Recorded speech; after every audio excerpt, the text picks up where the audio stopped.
I am going to be asking to present a motion at the meeting. Okay. You guys would entertain it.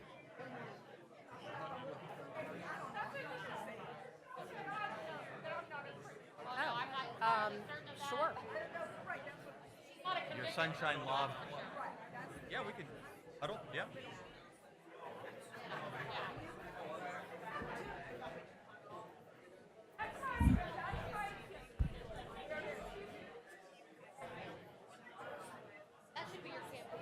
My supervisors were found not guilty of criminal violations. Well, congratulations. That wasn't nothing. I mean, it's so hard because, and getting harder because it's always been the case that you just never know what the adjudicative person or body is going to do, even when the law is clear. So, congratulations. Yeah. Any win is great. Was there any firm language in the decision that suggested that range is position something close to frivolous or anything like that? No, so this was burning off use. This was not range. Oh, okay. Okay. He had an individual.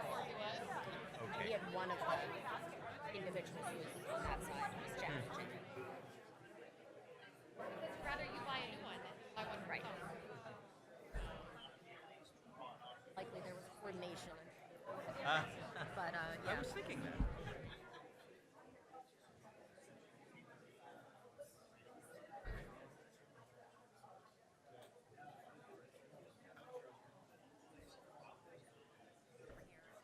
Sorry? Anybody need? Oh, I brought this. Thank you.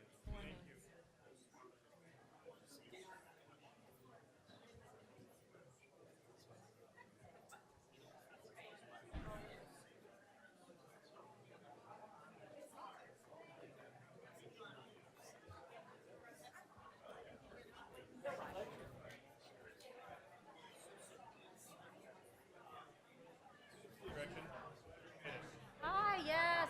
Thank you. It was tight. It was tight. Yeah, a little bit,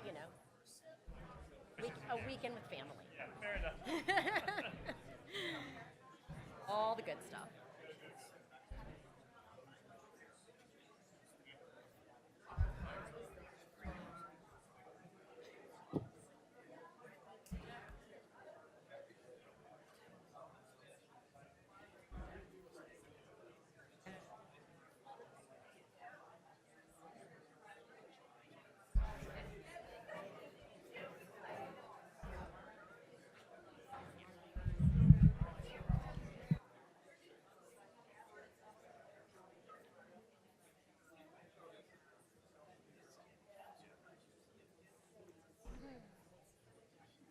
Watching those.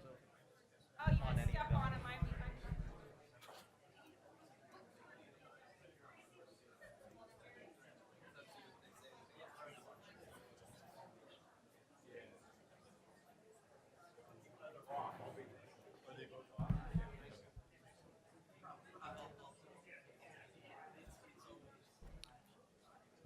Part of Florida. Center of the state. It's called the Villages. Oh. It's a retirement community. Okay. Yeah. Documentaries. I'll wait for your call. All right. You ready? Yes.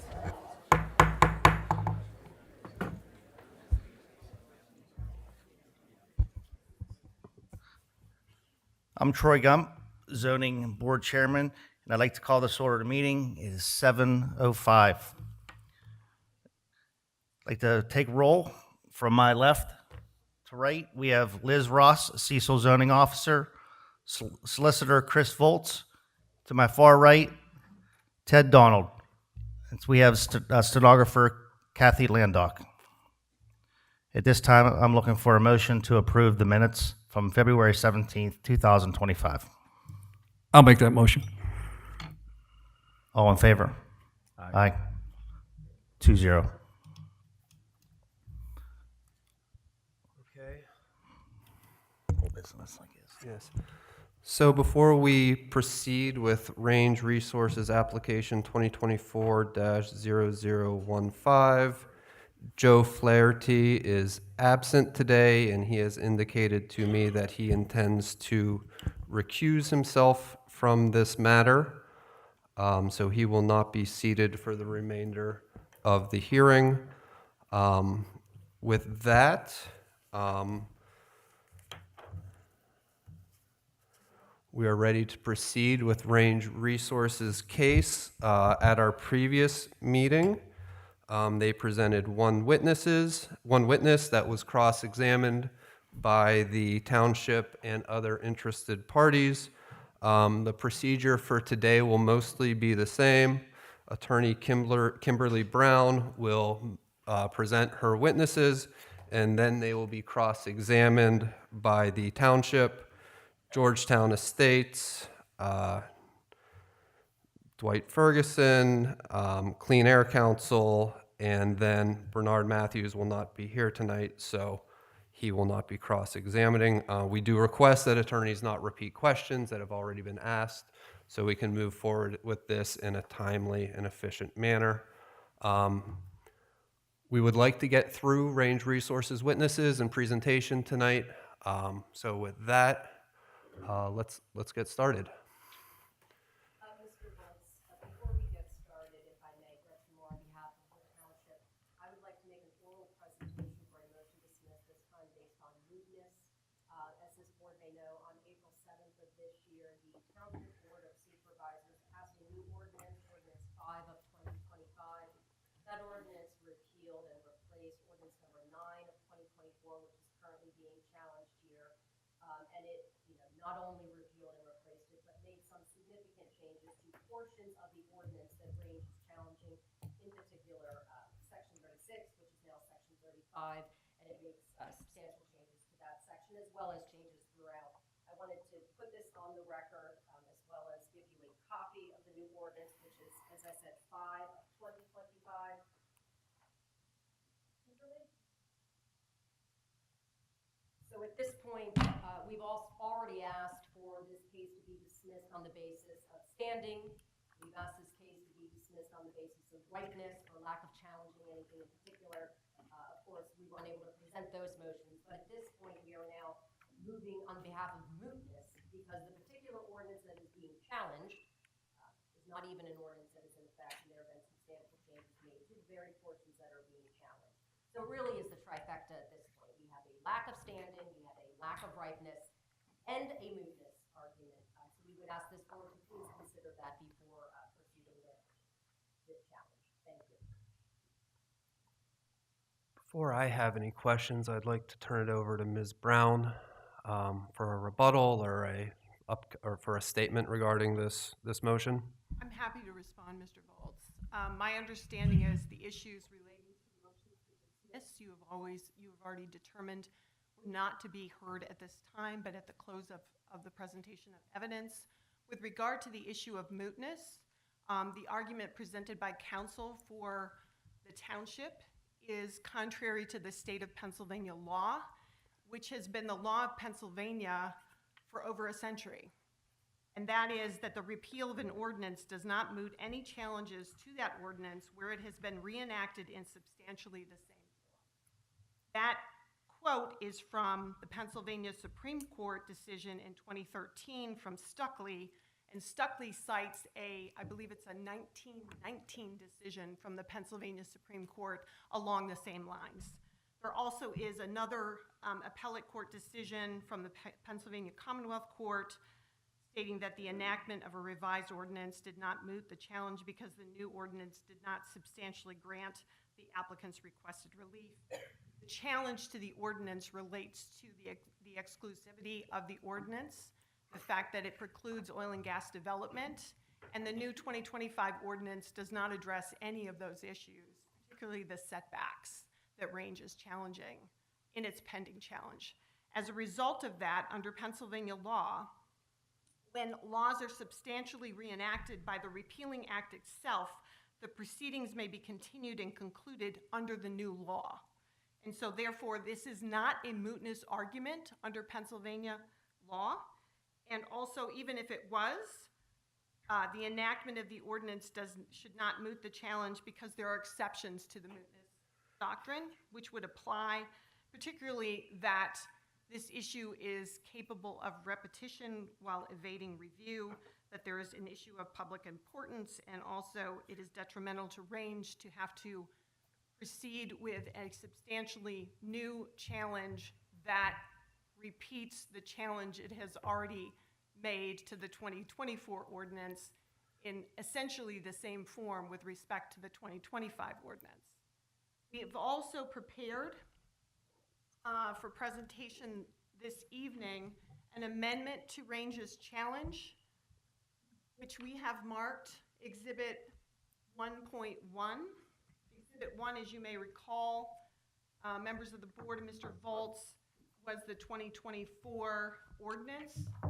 Exhibit 1.1, which we offer, is Range's amended challenge, which includes now a challenge to the 2025 ordinance.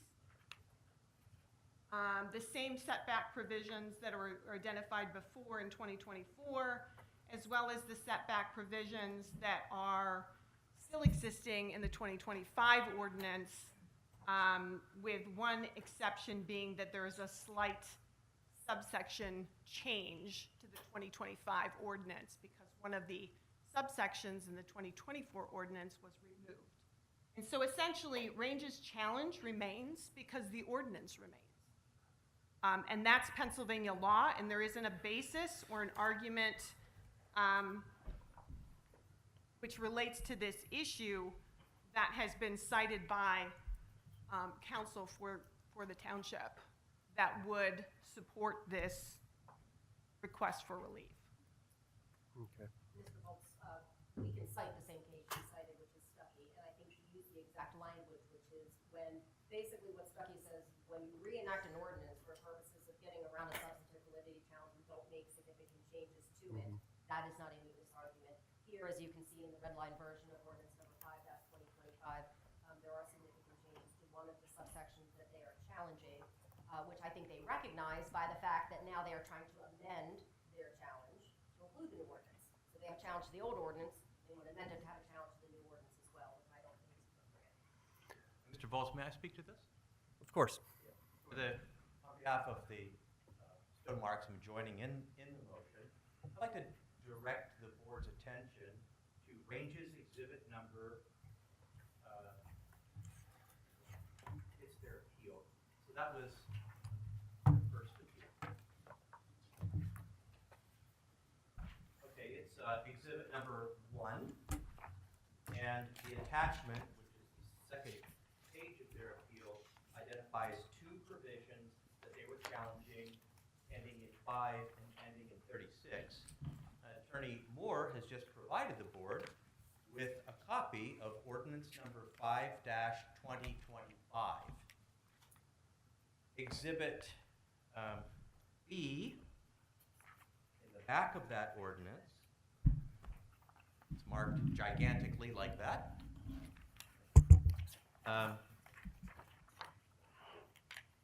Exhibit B is a redlined copy of ordinance 9-2024, showing every single change to ordinance number 9-2024, which created ordinance number 5-2025. And if the board goes through that, let's see, that's a double-sided copy. It would just be the 3rd page from the end of Exhibit B. You'll see what was formerly 36, paragraph 36 of the ordinance, which was challenged by Range, now renumbered 35. And all of the language which is in red has been deleted, and all of the language which is in blue, which carries over to 2 pages and adds 1, 2, 3, 4, 5, 6 new paragraphs, are all of the changes in the new ordinance. So it's incredulous that an officer of the court would tell this board that this ordinance was reenacted without any changes. fact, there's at least 6 paragraphs, and yet every other paragraph of this section was changed. So when you go back to Stuckey, that is the authority which says, she's right, that if in Stuckey, it was kind of a ruse, because what the municipality did to avoid a challenge was repeal the old ordinance and then reenact it verbatim. That's not what happened here, as you can see, because the township has been very meticulous in letting the public and everyone else know of all of these substantial changes to the paragraph that was challenged. Now, Range, while denying that the changes were significant to warrant a new appeal, is now appealing the new changes. But the notice for this hearing tonight to the public does not include a challenge to Ordinance 5 of 2025. So even if the board felt that they could proceed to challenge a substantially revised ordinance as to paragraph 36, which did not conclude under Stuckey, there still wouldn't be notice to the public that now we have an entirely new ordinance with its changes being the subject of a public hearing. So I would like to add that as a basis for the motion to render this appeal moot and to dismiss it. My question to the township and the objectors, I was unaware that the ordinance had been amended. It was not brought to our attention prior to tonight, or repealed and replaced. Are the setback requirements the same under the old ordinance as they are under the new ordinance? So under section 36, which is now section 35 of the new ordinance, there are significant changes, as I said. The first is that oil and gas processing plants and compressor stations are allowed in the industrial district, subject to the setback set forth therein, which frankly is exactly how it's been in this township for the past 10 years. So there is no difference as it relates to compressor stations and processing plants. As it relates to other oil and gas facilities, there is those would be smaller facilities. There is a 2,500-foot setback, but it is now subject to the waiver provisions, which Range hasn't really acknowledged yet, which means that any property owners in that 2,500-foot setback area can choose to waive the 2,500-foot setback. So we have the larger compressor stations and processing facilities allowed in the industrial district, as they always were, subject to the setback set forth therein. Other facilities allowed with a 2,500-foot setback and a waiver provision process is now included in that particular section of the ordinance. There also is a section to section C1, which addresses pre-existing well pads, and there are some language changes in there.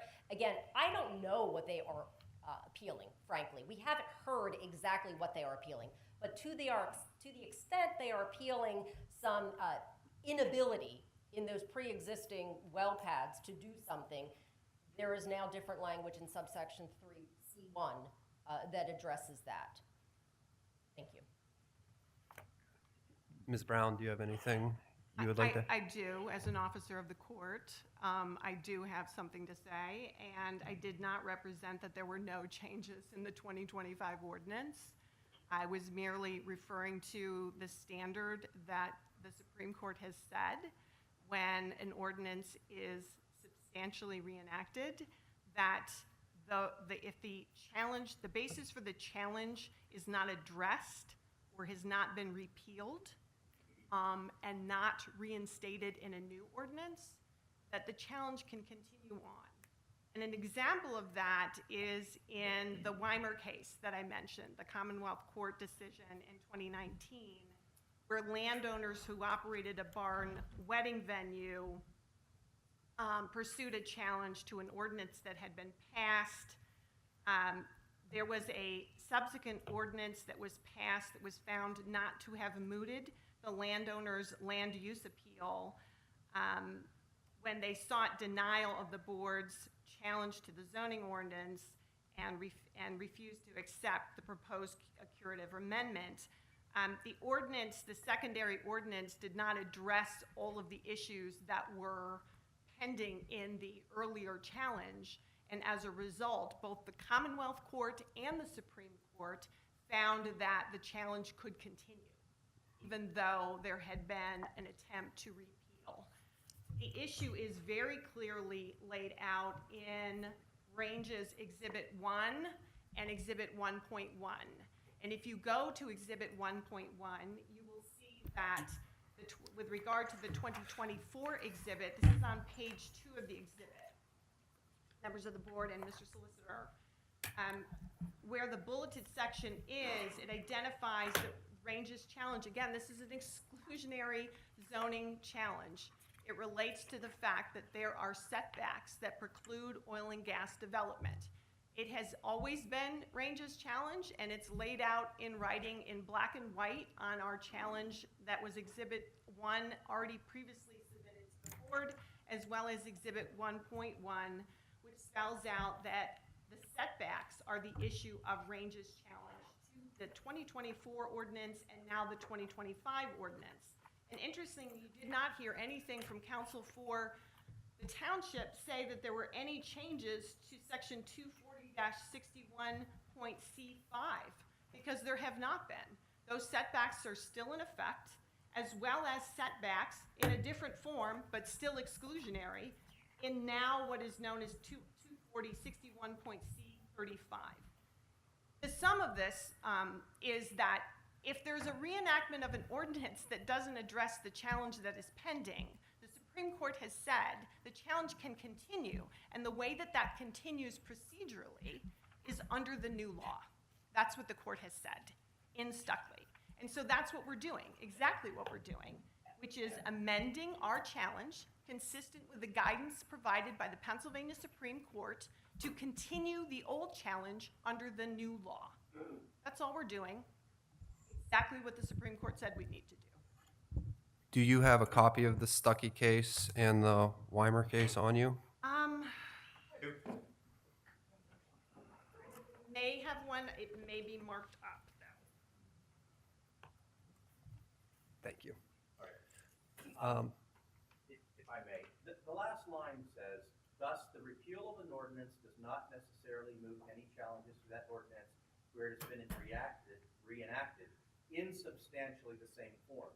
So our position is whether or not this is in the same form. That's the issue before the board. That's section 36. Whether that is substantially in the same form as it was in Ordinance 9 of 2024. Well, do you have a copy of both Stuckley and Weimer?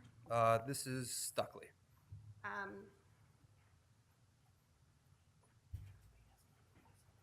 I have a copy that is, it's got a few underlines. Okay. I don't think that'll share too much of your thought process. I don't think there's anything else that's on here.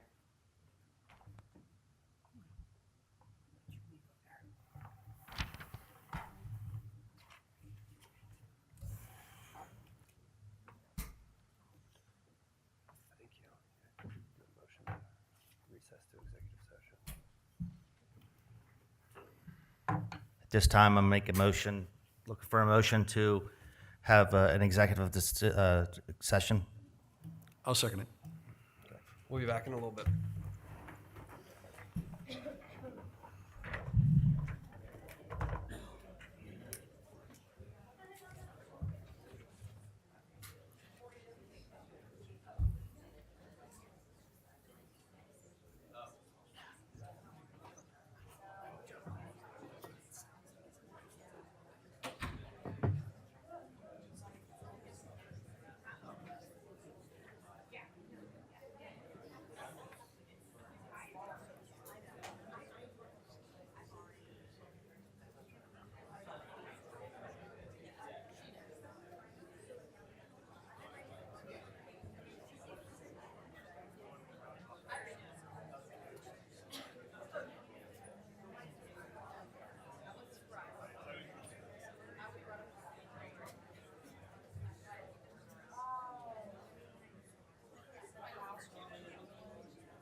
Like to call the meeting back to order. Time 7:37. Okay, the board has discussed the pending motion to dismiss, and what we have decided to do is we are going to let Range proceed with its case tonight. At the conclusion of tonight's proceedings, we're going to have the parties brief these issues raised with respect to whether the challenge is moot, and we would ask that briefs be submitted within 2 weeks of today, which is May 5th.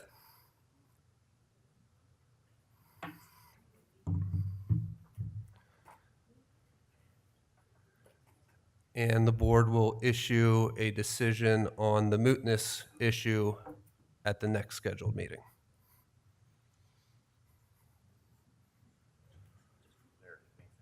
May 5th for the briefs.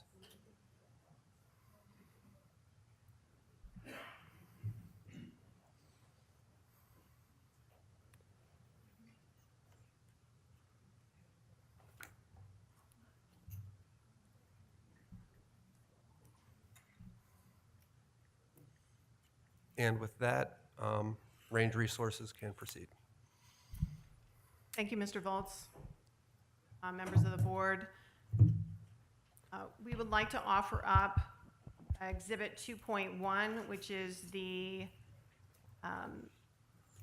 Cecil Township Ordinance Number 5-2025, as it was posted on Cecil Township's website.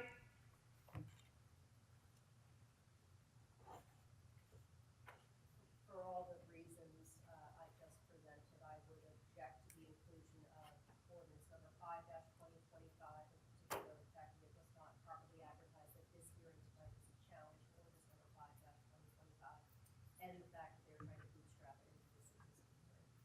Right, and we came here without notice that they intended to proceed with an apparent challenge to ordinance 5-2025. So I would suggest that they be permitted to proceed with their challenge as to ordinance 9-2024, but not to proceed as to an ordinance for which there's been no public notice. Okay, understood. At this time, those objections are overruled.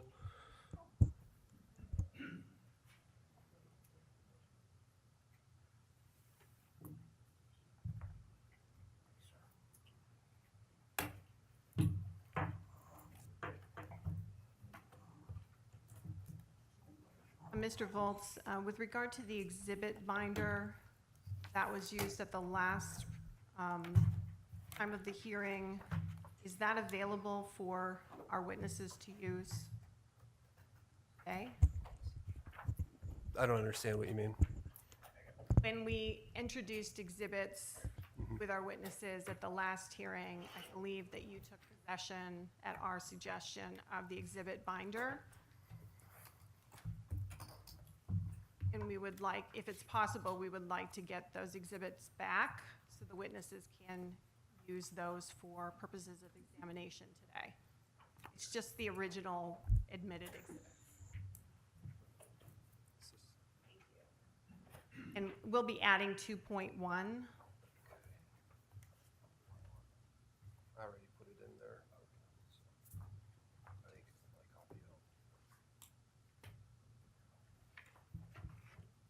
Just requesting yours or all of ours? No, just this one.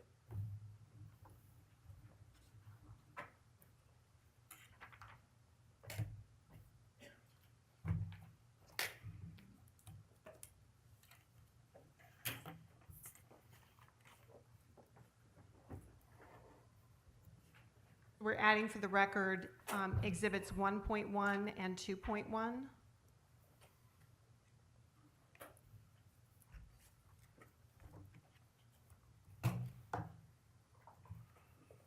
Or may I say we're offering for purposes of a Accepted, ruling? yes. Thank you. Understood.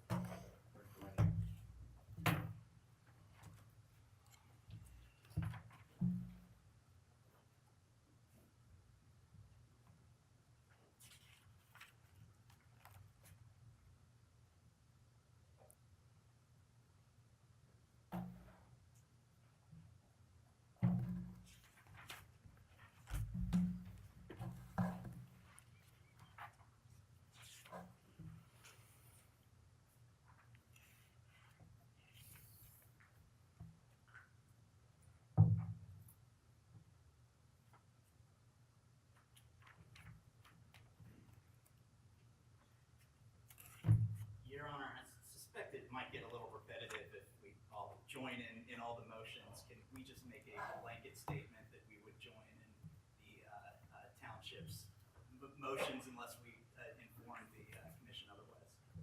Or any objections, excuse me. Okay. It will be presumed that all of the objectors join in the township's objections unless they state differently. Excellent, thank you.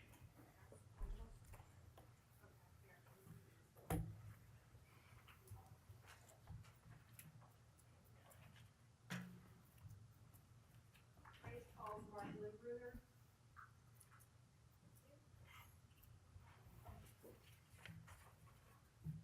Okay. Okay.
You want to place under oath?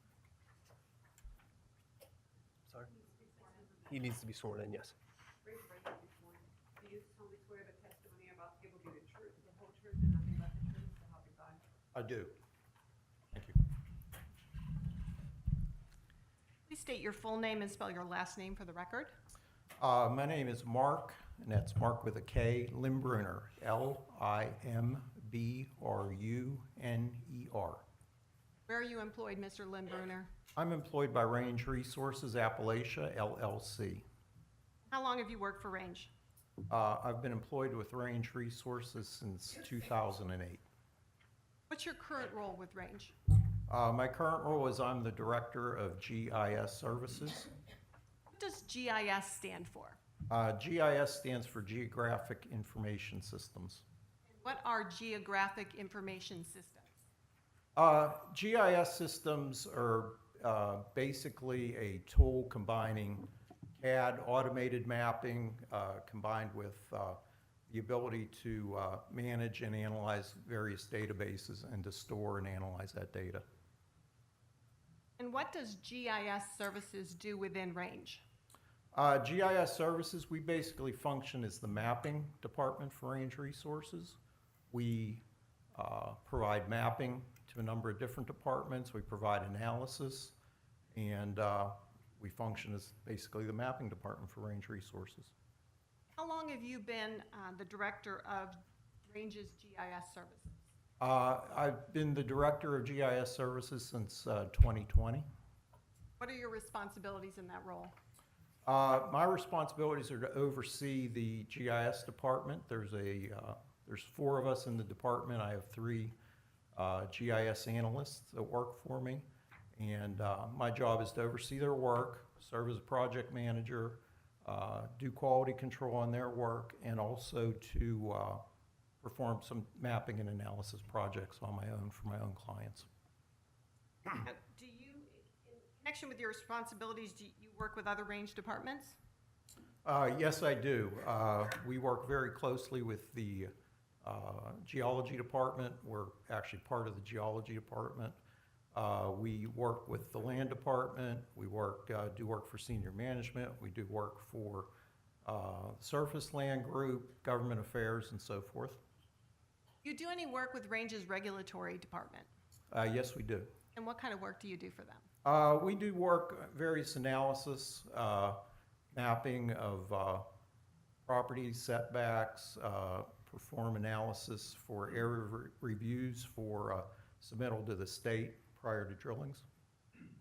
Did you hold any other roles at Range prior to your current role? Yes, I was the manager of GIS services when I was first employed there in 2008. How did your work as manager for GIS services compare to your work now as director? The work was basically the same. I oversaw the GIS department. Becoming director in 2020, it was really just a title change. Did you work anywhere else before you joined Range? Yes, prior to joining Range Resources, I worked for an internal subsidiary of Consol Energy. We managed the mapping and databases to manage the oil and gas wells and leases that were acquired prior to longwall mining. Where did you work before that Consol subsidiary? I spent 2 years with CNX Gas. And what did you do while you worked for CNX Gas? For CNX Gas, I was initially hired to launch their first mapping department. I was recruited to create the mapping department, develop standard operating procedures. This is when CNX Gas was drilling coal bed methane wells. And one of my jobs was to recruit, hire, train, and develop their mapping department. Did you work anywhere before CNX? Yes, before CNX, I spent 10 years approximately with Key Environmental Incorporated, which was an engineering firm in Carnegie, Pennsylvania. What kind of work did you do while you worked for Key Environmental? For Key Environmental, I was the coordinator of GIS and CAD services at Key Environmental. We took care of mapping of the projects for our clients. A number of the projects we worked on were either covered by state agencies, laws, or also federal programs, including RCRA and CERCLA projects. You mentioned RCRA. Is that the Resource Conservation and Recovery Act? Yes, it is. And CERCLA, is that the Comprehensive Environmental Response Compensation and Liability Act? Yes, it is. What about before your work with CNX? Did you work anywhere else? Before I was employed by CNX, before I worked for Key Environmental, I worked for Keystone Consultants Incorporated of Carnegie, Pennsylvania. What kind of work did you do for Keystone Consultants? Keystone Consultants at that time provided civil engineering and mapping services to clients in the oil and gas industry, utility industry, and at that time we were taking a number of their old hard copy maps of our clients and digitizing them and bringing them into and up to date with the modern GIS and CAD systems. Were you employed before your work with Keystone Consultants? Yes, I spent approximately 12 years with Mark Resources Corporation, which was an independent oil and gas company located here in Pittsburgh. And what years approximately did you work for Mark Resources Corporation? From 1982 until late 1993. And what kind of work did you do while you were with that company? I served as the senior draftsman and a geologic technician with Mark Resources. And was Mark Resources your first job in your career as a GIS professional? Yes. I joined Mark Resources Corporation immediately after graduating from Conley Technical Institute. I attended Conley Technical Institute to study drafting and design technology, and I specifically specialized in cartography and topographic drafting. So with regard to your employment, is it fair to say that you have approximately 40 years of experience as a GIS professional, mostly in the oil and gas field? This past February, I passed my 43rd anniversary of doing mapping and GIS work. You mentioned you're studying with Conley Technical Institute. Did you graduate? Yes, I did. I graduated with a certificate in drafting and design technology. And have you, since graduating from Conley Technical Institute, attained any other formal education? Yes, I attended the Community College of Allegheny County. They have an advanced AutoCAD program for AutoCAD customization. I attended that in the early 90s. I've also continued, and I really got into that as the technology was moving from manual drafting into CAD and GIS. So I took those classes. I've also continued my education by attending various seminars, going to conferences, and just keeping up my skills as much as I can. Ms. Limbrunner, do you hold any professional certifications? Yes, I'm a certified GIS professional. And what organization certified you? The GIS Certification Institute issues that certification. What is the GIS certification? The GIS Certification Institute is a industry group which was formed by a number of different nonprofits within the GIS field. And what we did, or what they did, was create standards for GIS professionals, educational standards, training standards, ethical standards, and they certify GIS professionals. What is the process like to become a certified GIS professional? To become a GIS professional, there's a test you need to take. You need to submit a portfolio of your work, get letters of recommendation from your employer and previous employers, sign off on an ethics statement, and then you can become certified. Is a GIS Certification Institute certificate recognized within the GIS industry? Yes, I'd say it's most widely recognized certification in the GIS field. Aside from obtaining a certification yourself, have you had any other involvement with the GIS Certification Institute? Yes, I served from approximately 2016 through 2020 on the board of the GIS Certification Institute. What were your responsibilities as a member of the board? We had a very active board at the GISCI because we were the only, we only had one paid employee that was executive director. The rest were all volunteers. So we would oversee the finance of the organization. We would oversee the creation of standards for our members. We worked with educational and psychometric professionals to develop our testing. And then we would also review any ethics complaints against any of the professionals. Have you been involved in any other professional? Yes, I was. Have you been involved in any other professional organizations? Yes, I was on the board of directors of the Geospatial Information and Technology Association.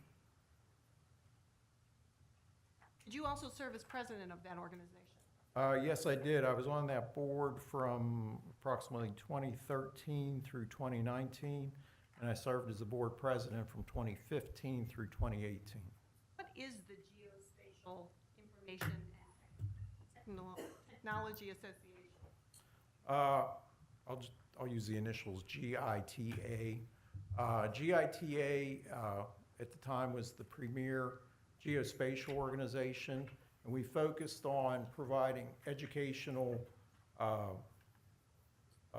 experiences, conferences, newsletters to promote the best practices for GIS in the industries. And really we focused on infrastructure, telecom, electric, oil and gas, utilities, transmission. That was really the focus of our organization. How did you get involved in that association? I became involved with GITA. There were several of us local GIS professionals that wanted to create a local, or let's call it a regional conference, focused on GIS for oil and gas and energy development. So we wanted to get the approval and the assistance of GITA to help run and sponsor that conference. Mr. Voltis and members of the board, at this point we offer Mr. Limbrunner as an expert in the field of geographic information systems and mapping.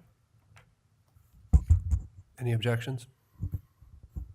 I don't have an objection so long as the opinion questions directed to him are confined to mapping and GIS matters. And I do have a question of whether a report was prepared for this evening or not.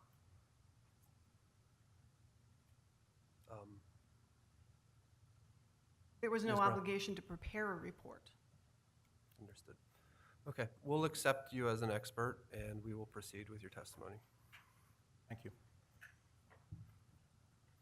Mr. Limbrunner, as part of your work as a GIS professional, have you been asked to analyze regulatory or zoning setbacks to show how they apply to a given area on a map? Yes, I have. Could you please pull up Exhibit 2 in your binder? I'm there. You recognize this document? Yes, this is Cecil Township Ordinance 9-2024. Could you turn to subsection C5B, which appears on the 8th page of the document? C5B, I am there.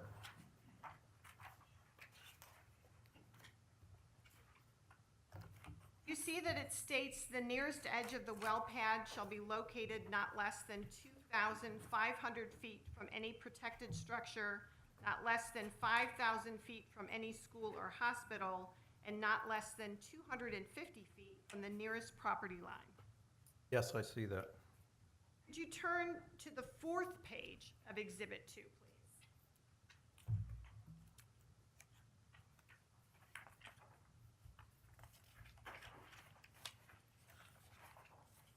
I'm there.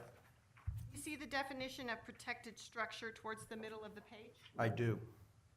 For purposes of your analysis, did you assume that any occupied structure would qualify as a protected structure under this definition? I do.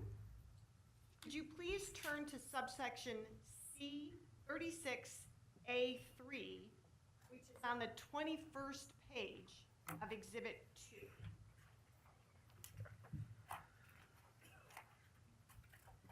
On that page, you'll see 36 in parentheses and the title Oil and Gas Development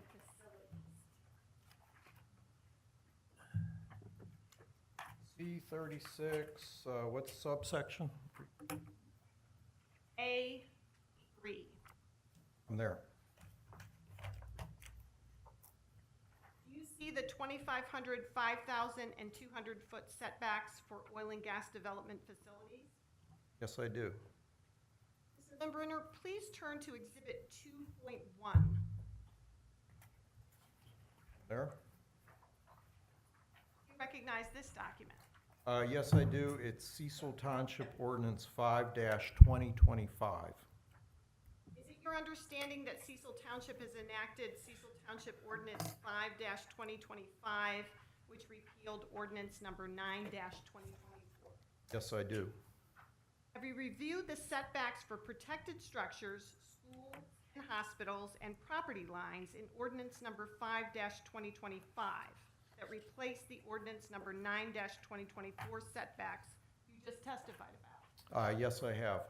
For purposes of your analysis and application of the setbacks in the two ordinances, are there any differences in the setbacks that would impact your analysis? There were no changes in setbacks that would have altered my analysis.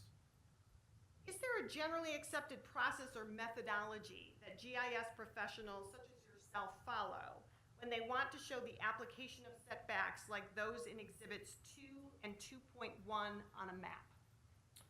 Yes, you would, within your GIS software, you would do the analysis via creating buffers.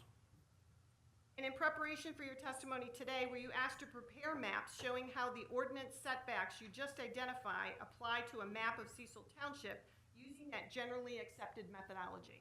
Yes. Could you please turn to Exhibit 10?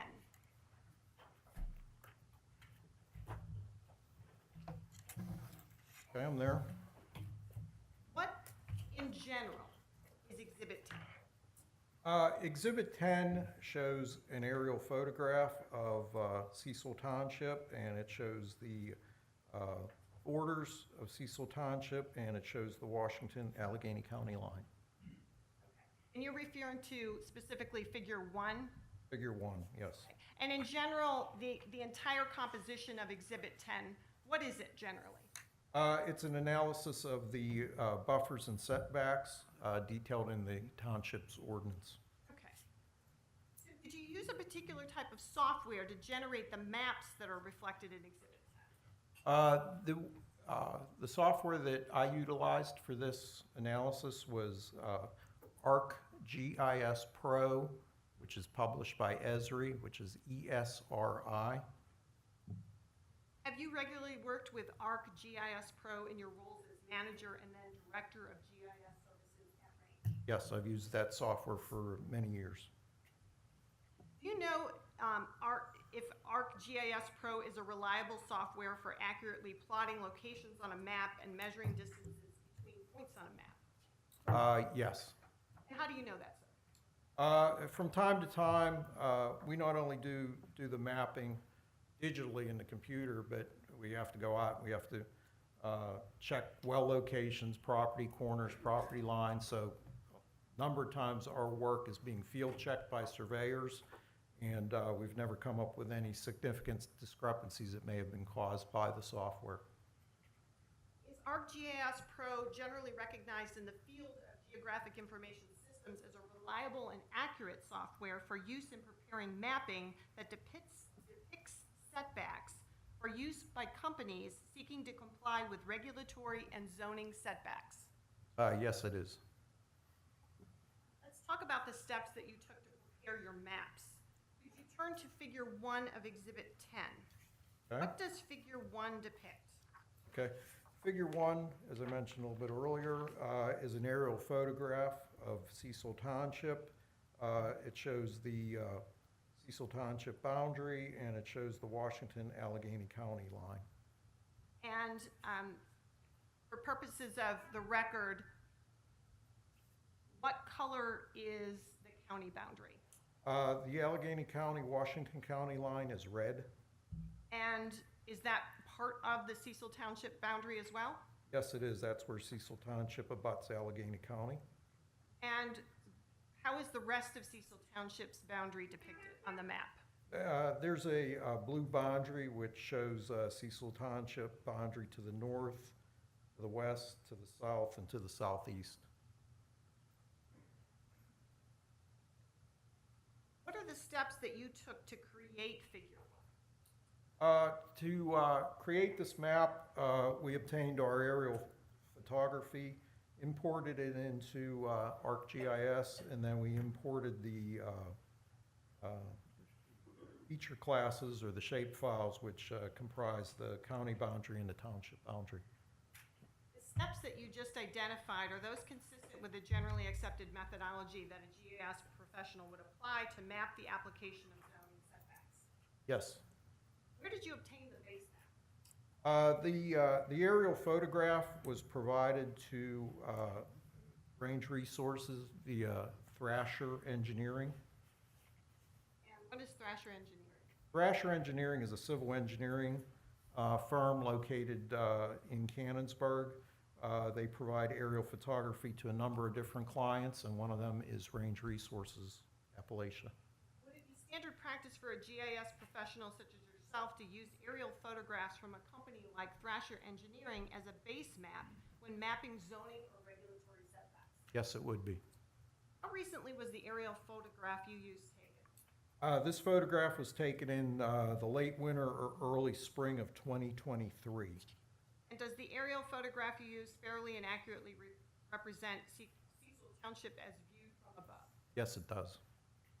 Where did you obtain the data for the township and county borders that are depicted on Figure 1? The county and township borders were obtained from the POSDA database. I downloaded that and brought that into my mapping system. You mentioned POSDA. Is that the Pennsylvania Spatial Data Access Database? Yes, it is. And you may have mentioned it already. maintains that database? That database is basically the state of Pennsylvania's repository of GIS data that is available publicly. And so it's the state's official download site for data. And in addition, the site is actually maintained by the Pennsylvania State University. Is the Pennsylvania Spatial Data Access Database generally accepted in the GIS field as a reliable source for mapping municipal and county boundaries? Yes, it is. Let's turn to Figure 2 of Exhibit 10. Okay, I'm there. How does Figure 2 compare to Figure 1? As we move on to Figure 2, I have now added the existing range resources Appalachia well pads, the Cecil Township occupied buildings, schools located in Cecil Township, and the Cecil Township tax parcels. How did you identify the tax parcels that are depicted in Figure 2? The tax parcels were provided to us by the Washington County GIS department. They have a download site where the public or professionals can go on to download the tax parcels for the entire county. And why did you add tax parcels to this map? The tax parcels serve as a good reference for where properties are within Cecil Township. By mentioning properties, do you mean the lines of the properties? Yes. In your experience, is it generally accepted in the GIS field to use tax parcels as a proxy for property lines when mapping the application of zoning setbacks from property lines? Yes, it is. How did you determine the location of the schools that are reflected on Figure 2 of Exhibit 10? For schools, again, I went to the state database, to POSDA, downloaded the schools, brought them into my mapping system, and then I confirmed their location against the aerial photograph, making sure that the school locations were the same as school buildings I could see in the aerial photograph. And then I double-checked that against the Cannon-McMillan School District website to make sure I had the proper address and locations for the schools. And was there any further checking against the aerial photograph that you obtained from Gresham? Yeah, I made sure that those school locations were on the photograph. How did you determine the location of ranges well pads that are depicted on Figure 2? Those were brought into the mapping system via our internal databases, but those same locations are available publicly via state databases. They're all publicly permitted, or all the sites have been permitted through the state of Pennsylvania, so they're available on databases, publicly available databases. Turning to the structures, how did you determine the location of occupied structures that are reflected on the map? For occupied structures, again, I went to the Washington County GIS site, downloaded all the building footprints. Washington County makes those available also to the public. I brought those into the mapping system. Washington County also provides 911 address locations for all the occupied structures within Washington County. So then I compared the two. I compared all the building footprints against the 911 locations, and then mainly just kept the 911 address locations and kept those as the occupied structures.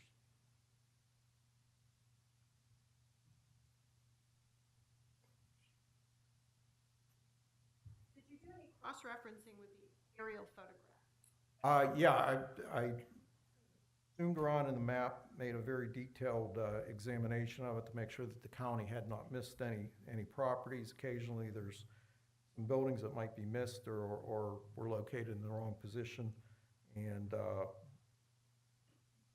everything seemed to work out fairly closely. Are the sources that you use for the tax parcels, occupied structures, schools, and existing range well pads generally accepted in the field of GIS for determining accurate placement of those items in a map to be used for regulatory and zoning compliance? Yes. Let's turn to Figure 3.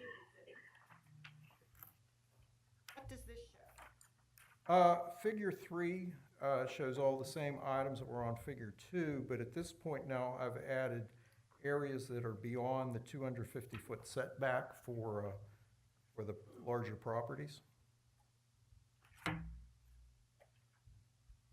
how are those setbacks depicted on your figure 3? Areas that are beyond 250 feet from the property lines are highlighted in green. How did you create and apply this layer of the map? For this, the process that you would take within the GIS is you take all of the parcels and then you do a negative 250-foot buffer, and you clip out those areas, and then the remaining areas, which are green, are what remain on your map. And this process that you just described, is that still using the ArcGIS Pro software? Yes, that was all done within ArcGIS Pro. Is the process that you described consistent with the generally accepted GIS methodology you previously described? Yes, it is. So to be clear, are the green areas depicted on figure 3 on the map outside of Cecil Township Ordinance 9-2024's 250-foot setback from property lines? Yes, they are. And are they also outside of the 2025 ordinance 250-foot setback from property lines? Yes. Let's turn to the next page, figure 4 of Exhibit 10. There. What does this map show? Figure 4 shows all the same items that were illustrated in figure 3, but at this point I've now added the 5,000-foot school setback, which are shown as blue circles around each school.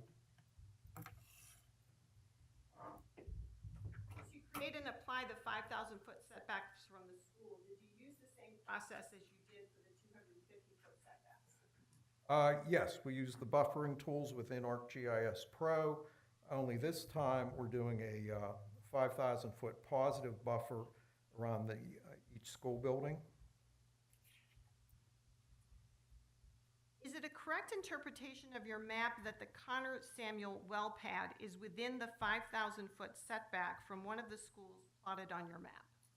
Yes, it falls within one of the blue areas. Let's turn to figure 5 Exhibit 10.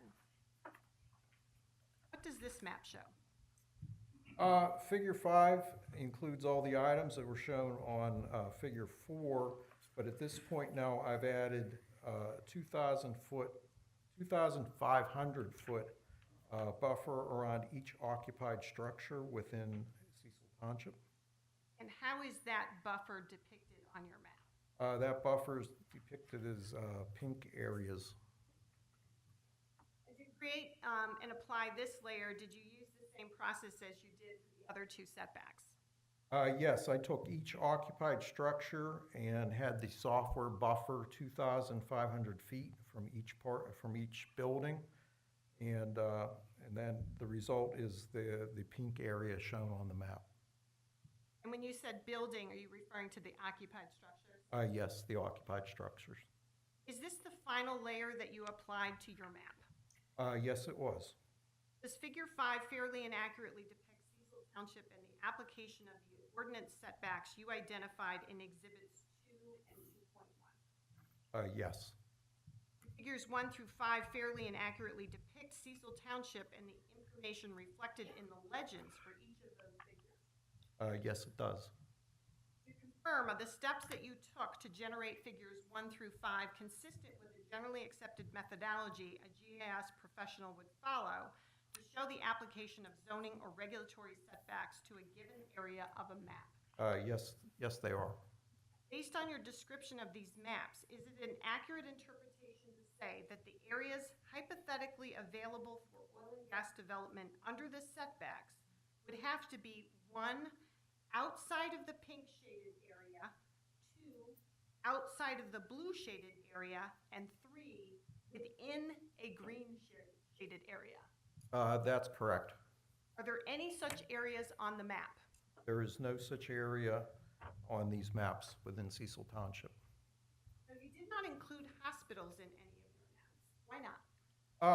The hospitals would have been redundant just based on the 2,500-foot occupied structures buffer. Adding hospitals would not have resulted in any areas, any further areas where drilling would be possible. So it looks like, if you take a look at the map closely, figure 5 specifically, that there may be a space directly north of the Augustine pad and another space to the northwest of the Schultz pad that are not shaded. Are those areas available for oil and gas development given the ordinance's setbacks?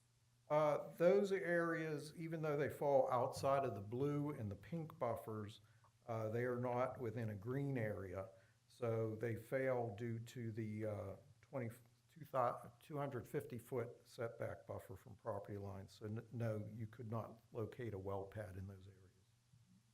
Mr. Limburger, you testified earlier about data that you used to prepare the map shown in Exhibit 10. Were you asked to compile the data that you used to determine the placement of the Cecil Township and county lines, tax parcels, occupied structures, schools, ranges, well pads, and the reach of the applicable setbacks on the Exhibit 10 maps that you created? Yes, And did you in fact compile that data? yes, I did.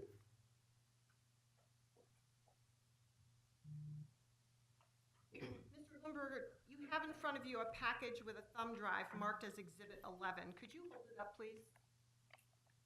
Have you reviewed the contents of Exhibit 11? Yes, I have. Does Exhibit 11 contain the data that you compiled to prepare the maps identified as Exhibit 10? Yes, they have. I'd like to note for the record that Exhibit 11 will be provided to the board and that copies are being provided to council.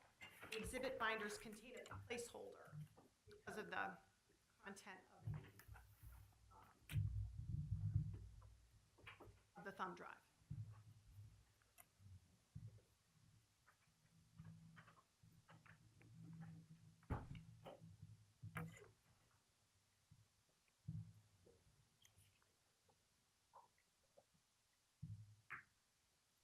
Mr. Limburger, do you have an opinion to a reasonable degree of certainty in the field of geographic information systems regarding whether there is any location in Cecil Township that could be used for oil and gas development based on an application of the setbacks in either ordinance number 9-2024 or ordinance number 5-2025? Based on my analysis of the setbacks, there is no location in Cecil Township that could be used to locate a gas or oil well pad. We'd offer exhibits 10 and 11 into the record. Any objections? Not to Exhibit 10, but to Exhibit 11, due to the fact we just received it tonight. Obviously, have no way of looking at it this evening. Correct. We'll admit it into evidence. No weight to it just yet, though.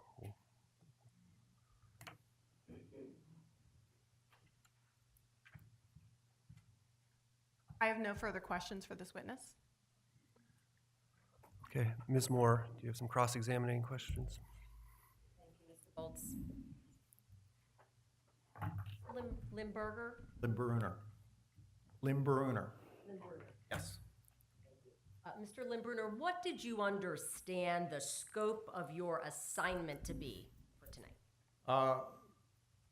My assignment was to explain my analysis of the buffers and setbacks to create the exhibit for tonight.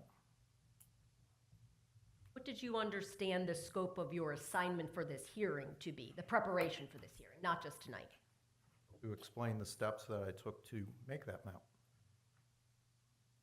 Were you asked to inquire into the ability of Range to erect a new well pad anywhere in Cecil Township? Is that part of the scope of your assignment? No, my analysis was to see if anyone could locate a pad in Cecil Township based on the buffers and setbacks. Were you asked to inquire into the ability of Range, or anyone for that matter, to erect any other oil and gas facilities in Cecil Township? No, my analysis was completely based on well pads, on the ability to locate well pads. So your scope was limited to siting of well pads, correct? Correct. Were you asked to assess whether Range's current well pads, right? So I think we saw on Exhibit 11, you have the 5 stars on there, right? Those are 5 existing Range well pads, correct? That is correct. Okay. Were you asked to assess whether Range's current well pads were impacted by ordinance number 9 of 2024? No, I was not. Okay. Were you asked to assess whether Range's current well pads were impacted by ordinance number 5 of 2025? No, I was not. And were you asked to assess whether Range can or cannot access oil and gas subsurface anywhere in Cecil Township? Could you rephrase that question, please? Were you asked to assess whether Range could access oil and gas subsurface rights anywhere in Cecil Township? Was that part of your assignment? No, it was not. I was exclusively working on the analysis of the buffers detailed in the ordinance. Now, Mr.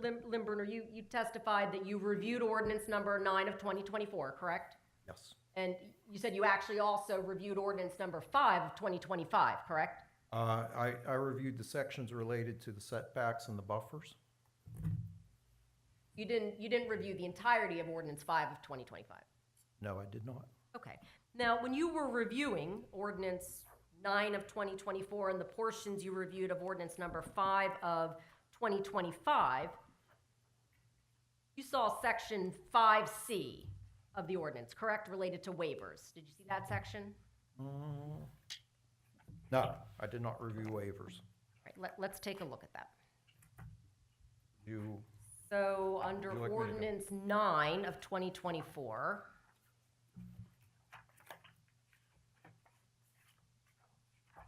okay, I'm there. and your counsel had pointed you to section 5, I think she said it was 8 pages in.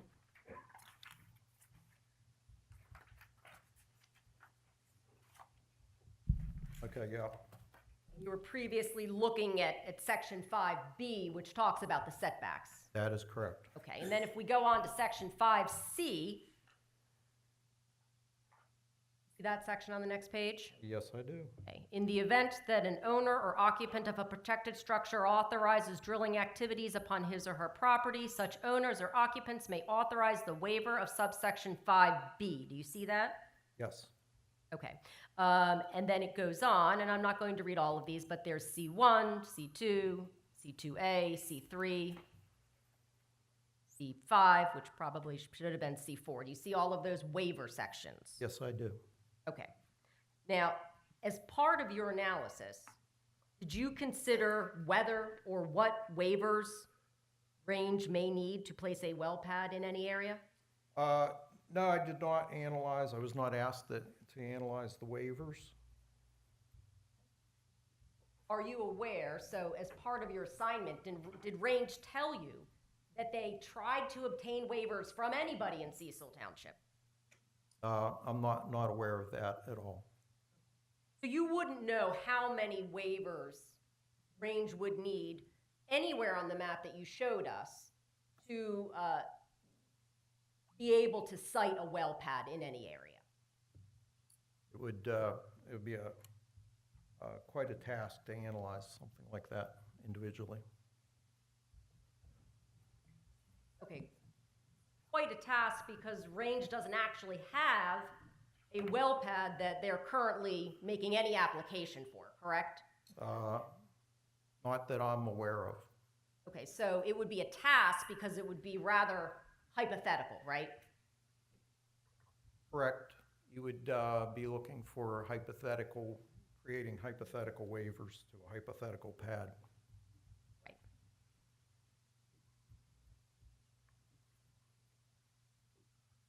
You don't know if they could get a handful of waivers to place a well pad somewhere. You don't know whether they need 100 waivers to place a well pad. You just don't know. Yeah, I would have no way of knowing that.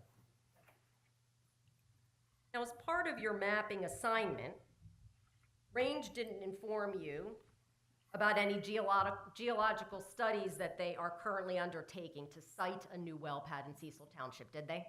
No.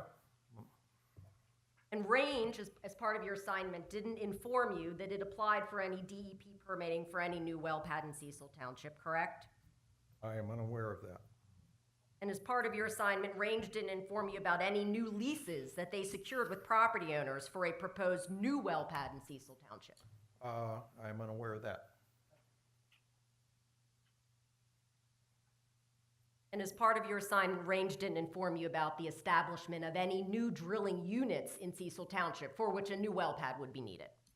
That's correct. I'm unaware of any new units being formed. Now, again, going back to your map, Exhibit 11, we saw there are 5 Range well pads in Cecil Township, right? Yes. You already pointed those out, right? Yes. Okay. Now, does Range have any well pads sited outside of Cecil Township that extend under the surface into Cecil Township so that Range is accessing oil and gas underneath Cecil Township from a well pad that's sited outside of Cecil Township? Are you aware whether that's the case? I am unaware if Range currently has any laterals extending under Cecil Township from outside of the township. Did Range provide you with that Range didn't provide you with that information, is that right? I was not asked to analyze that. Okay. Did you ask them to analyze that? Did you ask them, hey, maybe we want to look at whether laterals are extending into Cecil Township from outside of Cecil Township? No, the entire project here was just to analyze the occupied structures and the buffers from the schools, occupied structures, and the property lines. You would agree with me that in unconventional drilling, you drill down and then you drill horizontally, correct? That is what we do. And those horizontal laterals, I think you called them, can extend pretty far, a couple miles. In some cases they do. Okay. But again, that wasn't part of your assignment. That is correct. As part of your assignment, did you calculate how much of the subsurface oil and gas under Cecil Township Range is accessing through its existing well pads in Cecil Township? I did no such calculation. You didn't go through that exercise. You did not go through that exercise. No, yes, I didn't. Could rephrase the question, please, so I can give a proper answer. So you did not go through that exercise, correct? I did not go through that exercise. Okay, great. And don't you think that would be an important exercise to undertake if you are claiming that this ordinance is exclusionary? From the analysis of the setbacks and the buffers, that is all that I was asked to analyze and render an opinion on. Okay, thank you. Mr. Lindbruder, my name is Dwight Ferguson. Your expertise in mapping and analysis does not include the feasibility of mining operations, isn't that correct? That's correct. And you have no associated education about mining engineering or to determine the feasibility of mining operations. I am not a mining engineer. It also does not include leasing. That is correct. I'm not a landman. And it doesn't include the economic analyses of oil and gas development. That is correct. I'm not a petroleum engineer. In your education, you have a certificate in drafting and design technology from Connolly Tech Institute. And was that an 18-month program? There's a two-year program. Yes. And then did you get a certificate or an associate degree from the Community College of Allegheny County? I attended those classes for the AutoCAD program. Did you get a certificate or an associate's degree from the Community College of Allegheny County? No, just took the classes as part of my continuing education.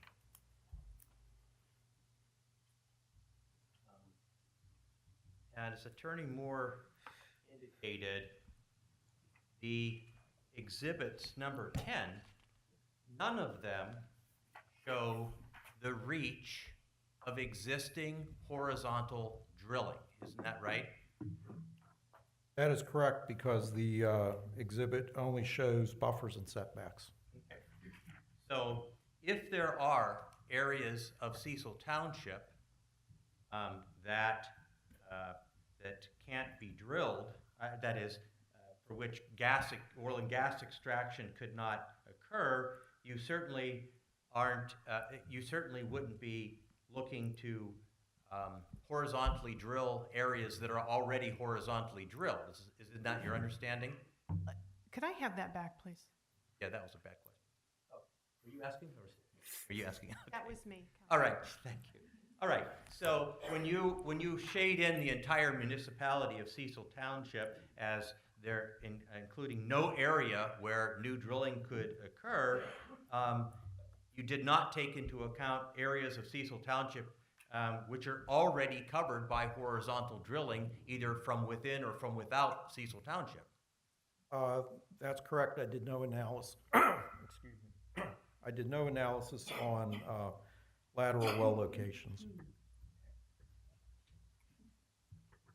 And so in order for the board to determine whether or not Cecil Township is being fair and possibly excluding oil and gas extraction, wouldn't it be important for them to know whether or not there's any oil and gas to be excluded that isn't already accessed? As far as the ordinance and my analysis of it, again, I have to repeat, it just pertains to setbacks and buffers in relation to the siting of new oil and gas well pads. So understood. You had a limited responsibility here. You weren't here to cover every single aspect of drilling in Cecil Township. You were just mapping out the restrictions imposed by the zoning ordinance. Is that right? That is correct. Okay. But you would agree that in order to know whether or not there was the kind of exclusion that Range is asserting, you'd need to know how much of the township they're already accessing, either from within or without Cecil Township, to know whether or not there's a reasonable amount of access to oil and gas. And that they can't just rely on your mapping. Is that right? Objection. Sustained. I think you're asking for a She legal didn't conclusion. articulate an objection. Sustained. What's being sustained? Just the word objection? What's the objection? Besides, and the rules of civil procedure don't apply, as you've reminded the board earlier. Like a response, Mr. Gold? Please. My objection is multiple. One is that it calls for a legal conclusion. It also is irrelevant, and it was compound. There were multiple questions that were asked. Sustained. I agree. It was calling for a legal conclusion. Now, so limiting the scope of your responsibility here, it was to accurately reflect in Exhibit 10 the effect of the zoning ordinance prohibitions on drilling in Cecil Township. Is that fair? No. The analysis of the buffers illustrates where well pads theoretically could be located, and the buffers indicate you cannot locate any new well pads in Cecil Township. Okay. And those conclusions, however, were based upon the limited sections of the zoning ordinance that you were asked to consider. Yes. Okay. And it wasn't until you were cross-examined by legal counsel for the township that you now are aware that the ordinance allows waivers. So if you go back to Section 5, Exhibit 2, and we look at, let's go to B, which is the provision that you studied.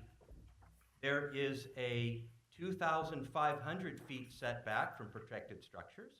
There's a 5,000 feet setback from a school or hospital, and a 250 feet setback from the nearest property line. That's what you studied, right? That is correct. Okay.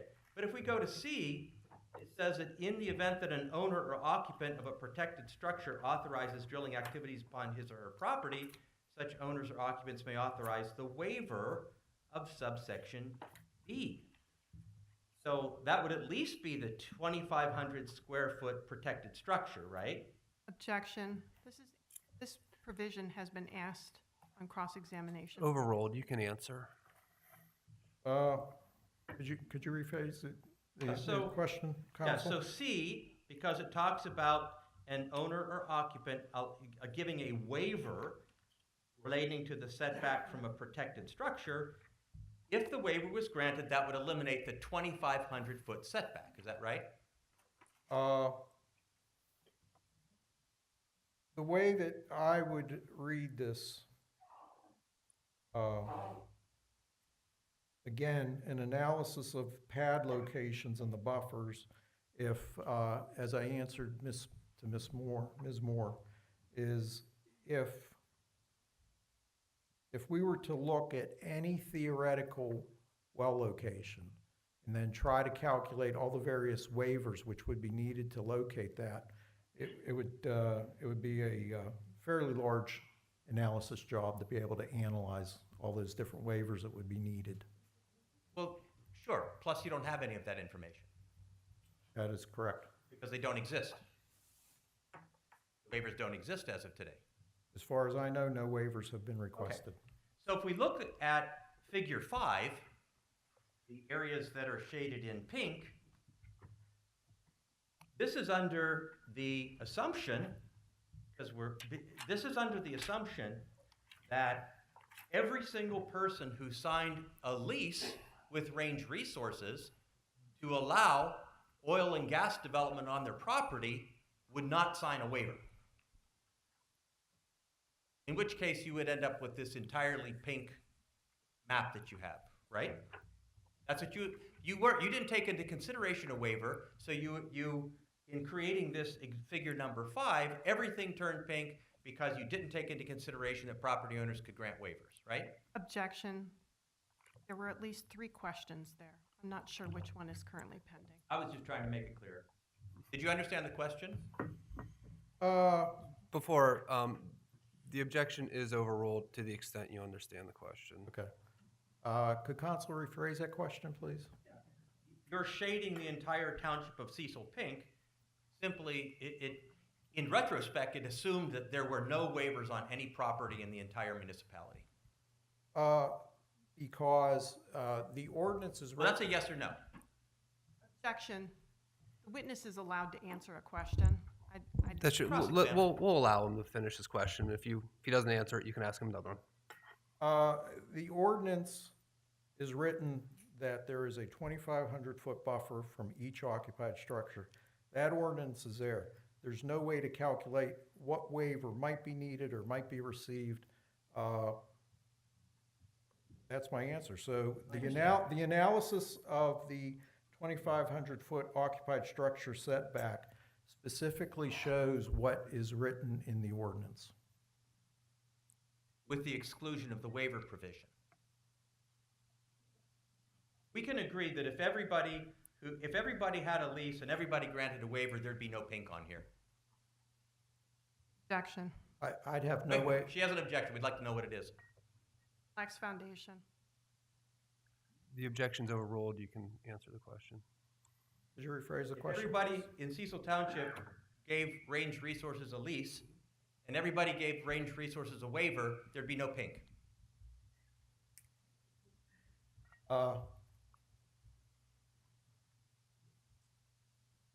There would be no way, again, there would be no way to calculate that because not everyone controlling an occupied structure is going to be a lessor to Range Resources Corporation.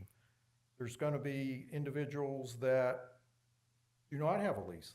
They have surface rights and they're at that location and they may or may not sign a waiver.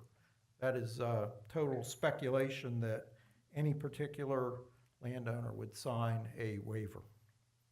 I was asking you a hypothetical question. So if you assume in the hypothetical that every person in the township had a lease with Range and every person signed a waiver, then there'd be no pink. I don't believe my position in my analysis is to answer theoretical questions. Okay. So when you created these figures, you used aerial mapping, right?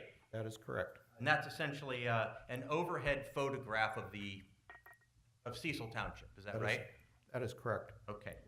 And what's the scale of the aerial map that you relied upon? The resolution of that map is, each pixel is 10 centimeters. Do you understand the difference between scale and resolution? Scale is the size of a map, and how many inches would equals how I many asked you feet on about the ground. scale, not pixels. That's What's the scale of the aerial map that you relied upon? resolution is. Nope, not the resolution, the scale. We're not buying a TV here. We want to know what the scale of the map was. Maps have scales. I could make this map, depending how big I want to blow it up, I could make it 1 inch equals a mile. I could make it 1 inch equals 500 feet. I could make it 1 inch equals 50 feet. Scale is irrelevant when you're talking about aerial photography on an exhibit like this. And the aerial map is actually a photograph of something that's three-dimensional, isn't it? Yes, the world is three-dimensional. Okay. But the county and township border map that you relied upon is two-dimensional, isn't it? Yes.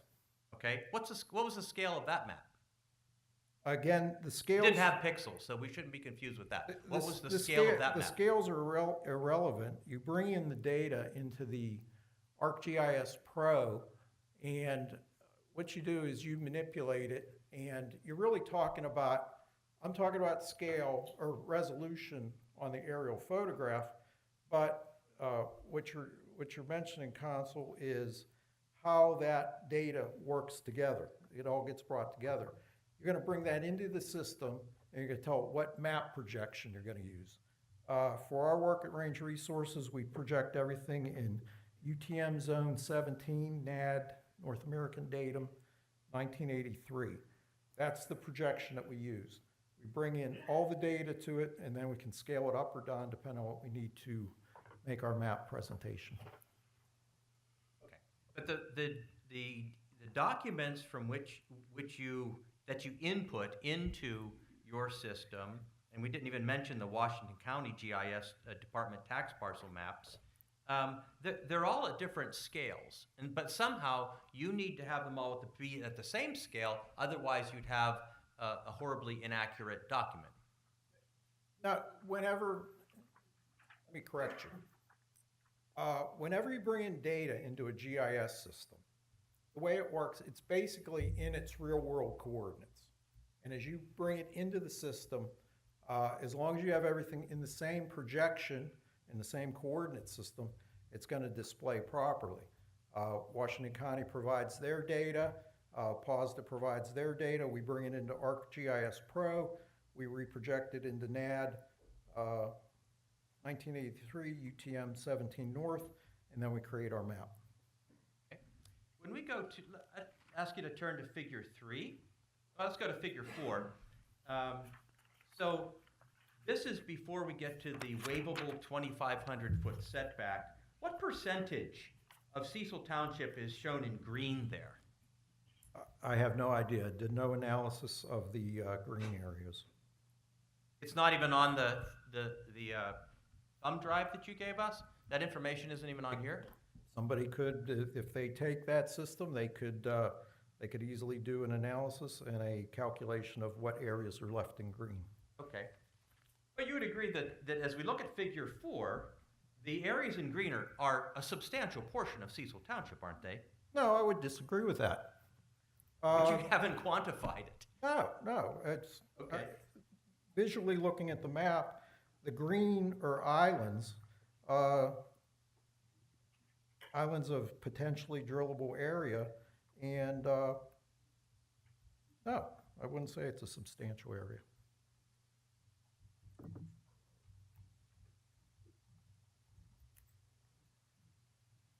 Okay, that's all the questions I have. Thank you. Anybody else from the objectors? Yes, I have a few questions, Your Honor. Not Your Honor. Hi, Mr. Wimbrunner. Oh, wait, excuse me, sorry, did I?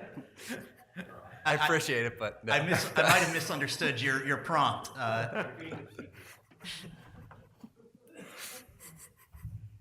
Should I continue? No. Yes. Okay. Hi, Mr. Limbrunner. Thank you for being here. I want to ask you a few questions about the scope of your assignment. You compiled information from a few different sources. Were you instructed to use information from any particular source? No. It was just, oh, go ahead. Go ahead. I was just going to clarify it was your professional judgment and discretion as the mapper to choose the. Yeah, as being the GIS director and with my experience, I was asked to analyze this, and I know innately where to go to obtain the latest and most up-to-date data. Thank you. Were you asked to determine whether a smaller setback would have accommodated any new development of any kind? No, I was not asked to do that analysis. I was asked to analyze the ordinance only. Okay. And so then, in addition to not analyzing whether the length of the setback were shortened, you also weren't asked then to see if certain categories of buildings were removed from the ordinance, whether that would allow development in certain areas? No, I just looked at occupied structures again. Thank you. This was a purely desktop exercise, correct? Yes. You didn't go out, boots on the ground, and check on any information other than from the sources that you identified in your direct examination? That is correct. Okay.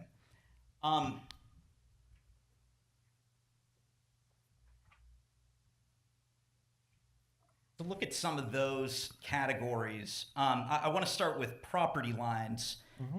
You said that you used tax parcels from the Washington County GIS office. Is that correct? That is correct. And did you determine whether one or more or two or more of those tax parcels had the same ownership? Contiguous tax parcels, excuse me. I did not look at individual tax parcel ownership. Okay. I also wanted to ask kind of where the tax parcels and the county boundaries interact. For your assignment, you assumed that where the county boundary was, that also represented a property line, correct? Property boundaries,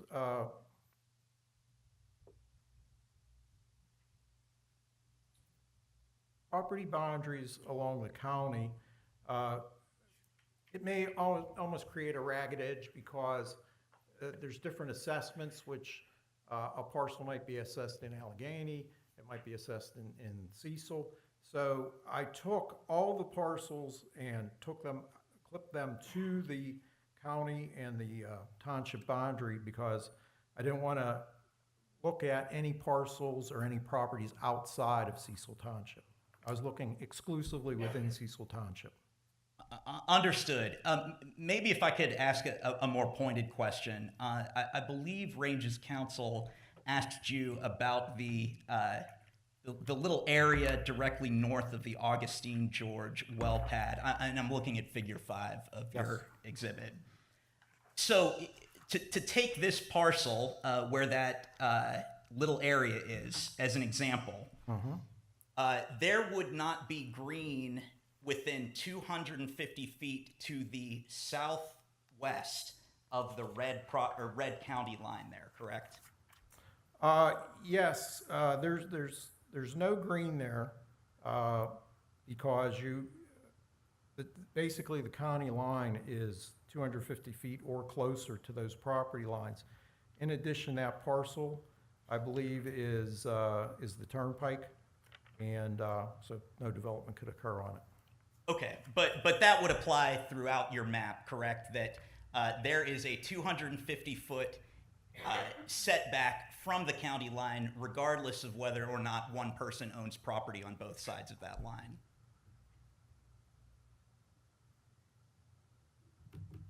Did you rephrase that? Yes. Throughout your entire map,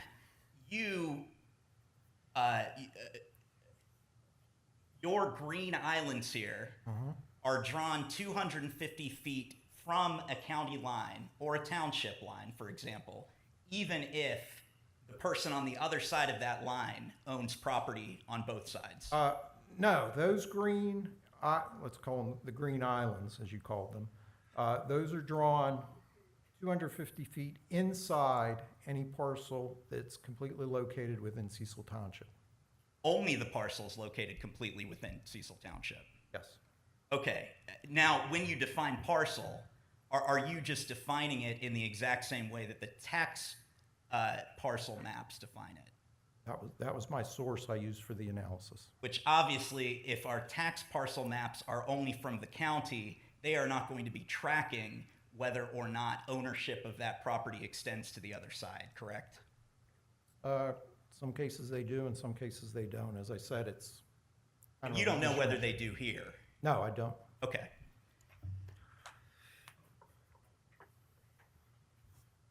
What do you understand the purpose of the tax parcel maps to be? The tax parcels serve as a guide for where the property lines are.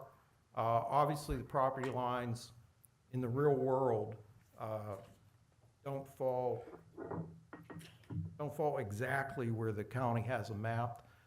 That's why in oil and gas development or any engineering, you would go out and you would survey your property corners near wherever your development is going to be. Okay. And you would agree with me that the purpose of these tax parcel maps is for the jurisdiction that maintains them to keep track of whether or not taxes have been paid on any particular piece of property. That's correct. They're kept for tax purposes. And if I were to own property that extended over the township line, I would presumably have a parcel in the Union Township, or excuse me, in the Cecil Township mapping, as well as in the neighboring townships, correct?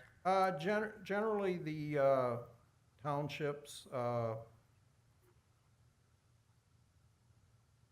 generally the parcels are split along township lines, but not always. Okay.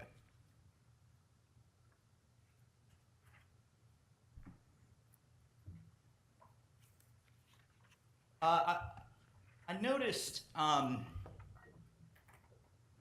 turning to Exhibit 1 or Exhibit 2.1, I believe Ranges Council asked you about both. Needless to say, in looking at the provision of the ordinance that includes the setback requirement, you notice there was also language in there about lines having to do with subdivisions that have been approved or disapproved. Could you cite me that section? Yes, I'm looking at Exhibit 2.1, for example, Section 5B, I think it's actually C5B.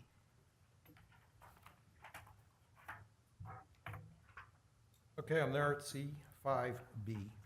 And do you see after 250 feet from the nearest property line, there's a few sentences there that discuss how you treat property lines for subdivisions or master plans? Do Yes, you see I that see language? that. I see that section.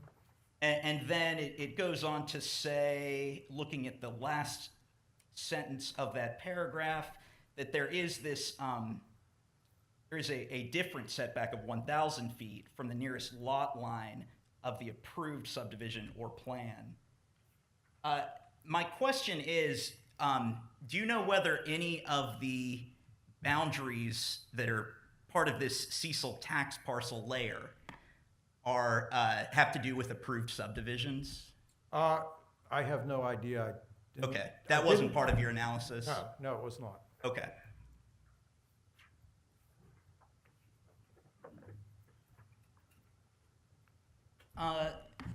Moving then to the layer of Cecil occupied buildings, I had in my notes that maybe you consulted two different shape files to create this, the red polygons, I guess you could call them. Yes. And one of those was Well, I apologize. I think they maybe both came from the Washington County GIS office. Is that correct? That is correct. The first one you consulted, let me just ask you, what were those two shape files? The shape files consulted to create the occupied buildings in Cecil are the building footprints from Washington County. Building footprints from Washington County,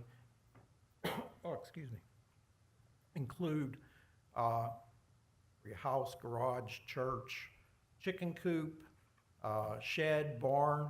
Now, all of those I don't consider occupied structures. For the purpose of analyzing the ordinance, what I also did, I compared all those building footprints to the 911 locations that are located by Washington County, same, the GIS department. And I eliminated any of the building footprints that did not intersect a 911 location. Okay, and so it sounds like maybe the more important of the two is the 911 locations. I consider that to be, because those are the occupied structures where residents are. Okay, and what is the purpose? Well, let me first ask you, do you know who collects the information that goes into that shape file? Washington County would do that.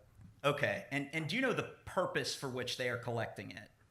They're collecting they're collecting the building footprints for tax purposes, most probably. 911 locations are collected for emergency services.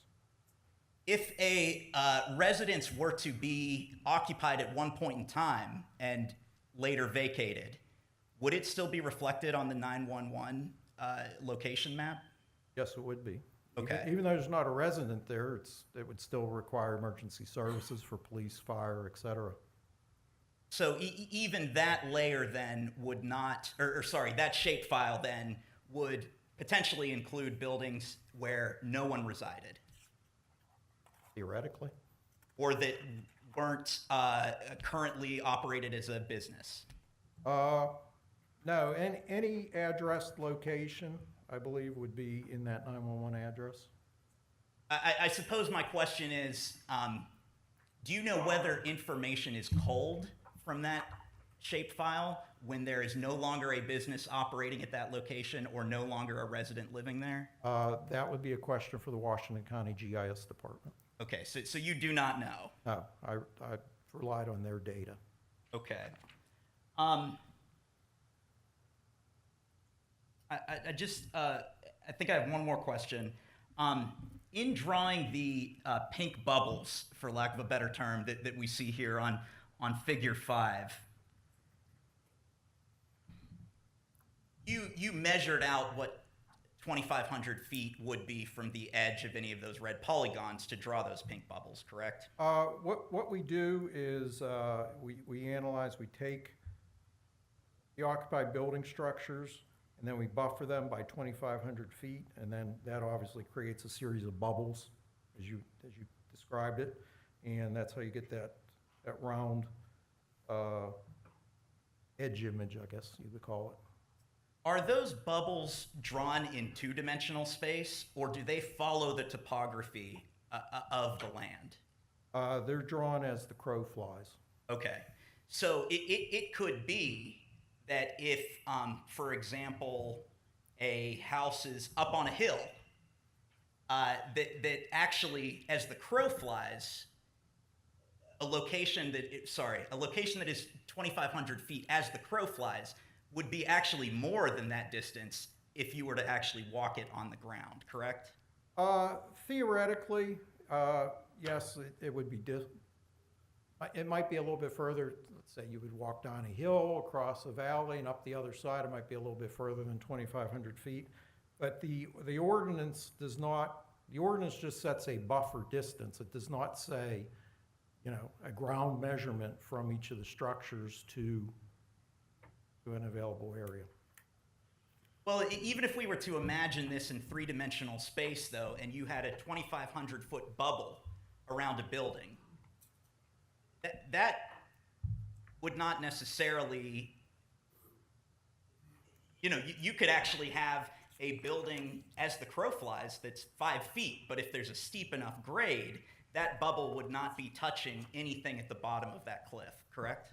For the topography of Washington County, it's going to be an irrelevant difference. Okay, but you did not, even in some of these instances where it looks like there might be space here or there, or that it's fairly close, as in the two examples that Ranges Council pointed out to you, you don't know the topography in those locations, I correct? did not analyze topography. Okay, no further questions. Thank you, Mr. Oh, excuse me. Oh, I do have one more. I apologize, Mr. Lindbruner. That's all right. Because Range has no concrete plans, as you answered earlier, that you were informed of for any new well pads, any new drilling, you would not be able to tell us anything about the lay of the land at the time that it is ready to actually drill a well, correct? Restate that question, please. Well, your mapping reflects conditions frozen in time at the moment that the data was collected that you compiled into the mapping exercise, correct? That's correct. And so it would say nothing if, for example, Range wants to drill a well in 10 years. None of this data would be, this data would be stale. This mapping would be stale at that point. 10 years from now, yes, definitely. Someone would go through this process again to analyze to see if there was any potential area to locate a well pad in. Okay. Thank you. I think I'm actually done this time, Mr. Lindbruner, so I appreciate your answers. Good evening, Mr. Lindbruner. My name is Joshua Brown. I represent Georgetown Estates and HOA here in Cecil Township. I'm going to be brief and make sure I'm not hitting you with repetitive questions here. But real quick, Pennsylvania, do we have a minimum setback for the whole state? I believe there is, but off the top of my head, I can't say what that distance is. Is that 500 feet? Does that sound right? It possibly is, but I can't confirm that. Okay. You didn't do any analysis for tonight, what the default setbacks, the default buffers would look like on a map like this. Is that fair? That's correct. My assignment was to analyze the buffers outlined in the ordinance only. Okay. And you didn't analyze the prior ordinance prior to this 2024 and 2025 ordinance passed here in Cecil Township, what those buffers would have looked like. You didn't do that analysis here tonight either? No. Okay. And earlier you mentioned about doing an analysis. You'd have to do an analysis. I think you said it would be a fairly large analysis to look at all the potential waivers, that sort of thing. Mm-hmm. I believe that's what you said. Fairly Correct. large analysis. Correct. In an ordinary course at your job at Range Resources, when they bring a well site to you, are those well sites already pre-leased at that point, or do you provide instructions for the landman to go out and then lease a certain area? What's the order of operations there? I don't provide any direction to any other department other than my own.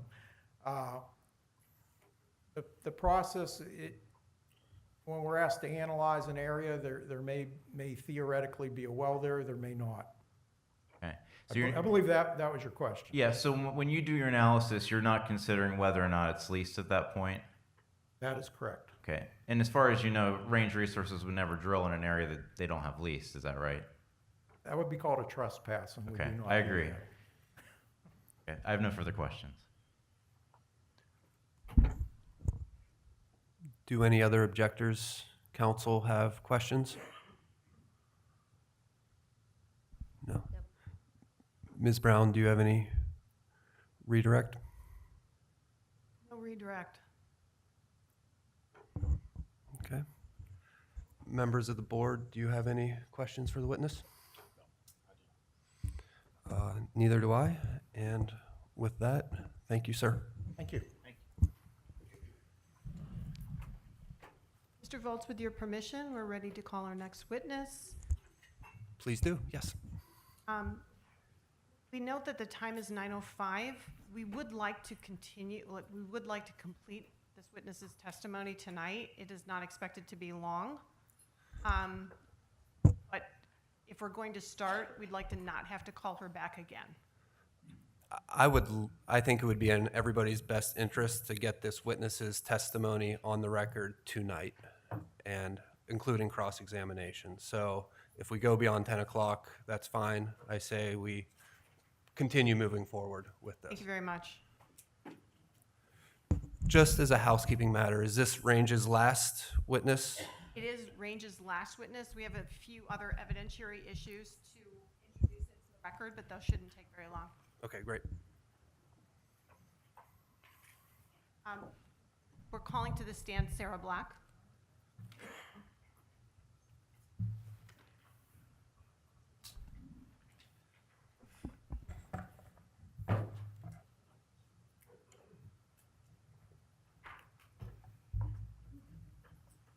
Raise your right hand and be sworn, please. Do you solemnly swear the testimony you're about to give will be the truth, the whole truth, and nothing but the truth, so help you God?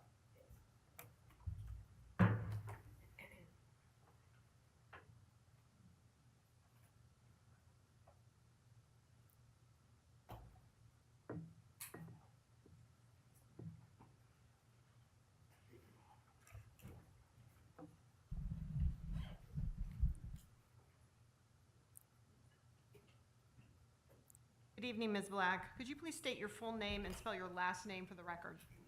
Sarah Black, B-L-A-C-K, Where are you employed, Ms. Black? at Range Resources Appalachia. And how long have you worked for Range? I started full-time in August of 2014. I also interned there the summer of 2013. Were you a student intern for Range in 2013? Yes, it was after my second year of law school. Did you graduate from law school? Yes, And are you a licensed to practice in the state of Pennsylvania? yes, What year did you graduate from law school? 2014. When you returned to Range after graduating from law school, what position did you hold? My first position was as a Landman 1. And what were your responsibilities as Landman 1 at Range? I was responsible for procuring oil and gas leases in a certain geographical area. Did you work within a particular department within Range as a landman?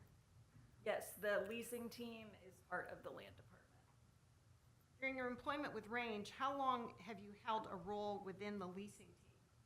I was a member of the leasing team until February of this year. What does the leasing team do? The leasing team is responsible for executing and negotiating oil and gas leases. We work with many different departments at Range, but I would say the three most pertinent departments would be the planning team, the drilling team, and the development team. How does Range determine where it wants to obtain oil and gas leases? That's going to be a collaborative discussion with many departments at Range. You mentioned before the planning team. How do the leasing and planning teams work together to identify acreage to target for development? So the planning team is responsible for our drilling schedule. That's going to say when the drilling, completing, and wells are going online. So it's up to the leasing team to be able to get the leases that we need in order to maintain that drilling schedule. You mentioned a development team. Yes.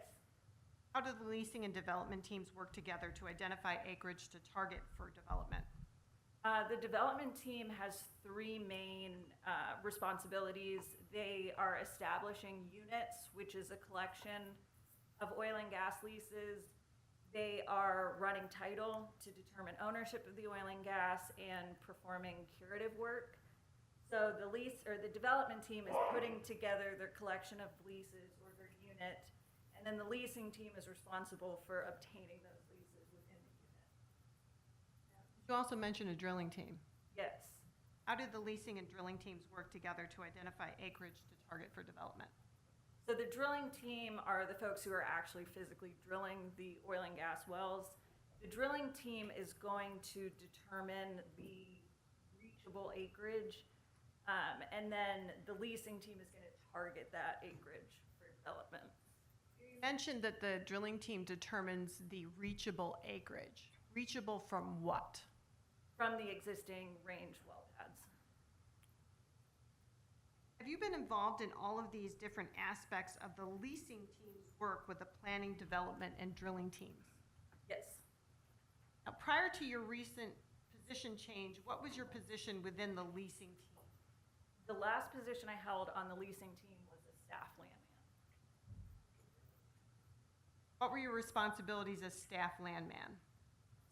They were generally consistent with a landman one, but they increased in responsibility, supervisory responsibility, and geographic area. How did your responsibilities as staff landman compare to the responsibilities you had earlier in your career at Range? When I began at Range, I was just responsible for Nottingham and North Strabane townships. As a staff landman, I was responsible for those townships and about 50% of our townships in Beaver County. I was also taking on more supervisory work and more sophisticated projects. In response to my next question, if you could just move slightly closer to the microphone. Over the course of your career at Range, do you know how many leases you've personally procured? I've taken over 870 leases myself. And have you had any responsibility for leases beyond those 870 that you personally procured? Yes, I have been responsible for overseeing thousands of leases. And in what way have you overseen those leases? So I was responsible for managing a team of brokers in the field. They were the ones negotiating the leases with landowners. I would set the terms, draft any addendum provisions, and then I was also responsible for proofing those leases and approving them once they came into Range. You mentioned that you had a recent position change. What is your title at Range now? I'm currently a district land manager. And is that a more senior role? Yes. Based on your experience, are you familiar with Range's leases and the oil and gas rights within those leases? Yes. Generally, what is an oil and gas lease? An oil and gas lease is an agreement between an oil and gas owner and an exploration and production company wherein the oil and gas company stands in the shoes of the oil and gas owner and is able to develop the underlying resource. And in this case, what are the underlying resources? The oil and gas or what any other constituents that are mentioned in the lease. Is there a distinction between surface rights and non-surface rights in oil and gas leases? Yes. What is that distinction? A non-surface lease would just allow the oil and gas company to develop the resource from a different surface location. Whereas a surface lease would allow the oil and gas company to put infrastructure on the surface. That could be well sites or pipelines. Under a non-surface oil and gas lease, what are some of the primary rights that Range is generally authorized to exercise in its leases? The ability to develop the oil and gas as if they were the landowner. Is it fair to say that the oil and gas lease allows Range to exercise specified rights with regard to oil and gas that the owner of the property would otherwise hold? That's correct. Does Range ever use the term stranded to describe any of its leases? Yes. What does that mean? It means that the acreage would not be able to be reached from a Range operated well site. Range's oil and gas leases follow a similar form. Yes. What are the standard components of a Range oil and gas lease? First, you're going to have the oil and gas lease itself. That's going to lay out the parties, a description of the property, royalty amounts, and other what we call standard terms. You're also going to have a confidential pay letter that's going to describe the upfront bonus amount. You may have an addendum, which will be individually negotiated lease terms. Once Range and the landowner have executed a lease, is anything filed with the county? Yes, we file a memorandum of lease. And what is a memorandum of lease? A memorandum of lease is a concise summary of the lease that's just going to explain the property and the parties. It's necessary to put subsequent purchasers on notice of the lease without giving away any confidential information. Are you familiar with Range's leaseholds in Cecil Township, Pennsylvania? Yes. How are you familiar with those? I myself have negotiated and executed numerous leases for properties in Cecil, and I have overseen leases that were taken in Cecil as well. I'm going to run through a few exhibits with you. Could you please review exhibits 12 through 17? And we're going to hand these out to council and the board as well while you do that.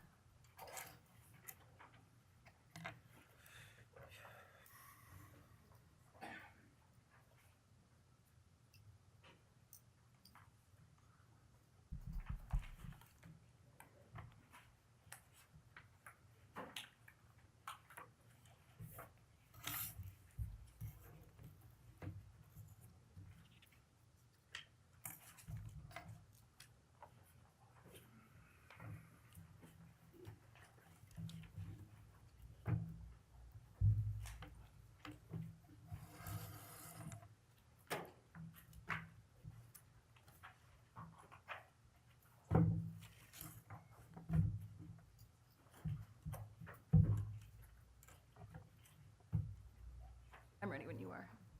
Okay. Have you reviewed exhibits 12 through 17? I have. Do you recognize the documents? Yes. What are they? They are 4 oil and gas leases and 4 memorandums of lease for properties in Cecil Township. Do the oil and gas leases have any redactions on them? Yes, I can see that they have redacted payment terms and also addendum provisions. Does the redacted confidential information include payment terms for amounts paid to the landowners under the leases? It does. Did Range make payments to the landowners per the terms of the leases identified in Exhibit 12 through 17? Yes. Are the leases represented by the documents marked as Exhibit 12 through 17 stranded? Yes. Are the leases represented by the documents marked as Exhibits 12 through 17 surface or non-surface leases? These are all non-surface leases. Let's look at Exhibit 12. Are you there? Yes. You recognize that exhibit? Yes. What is it?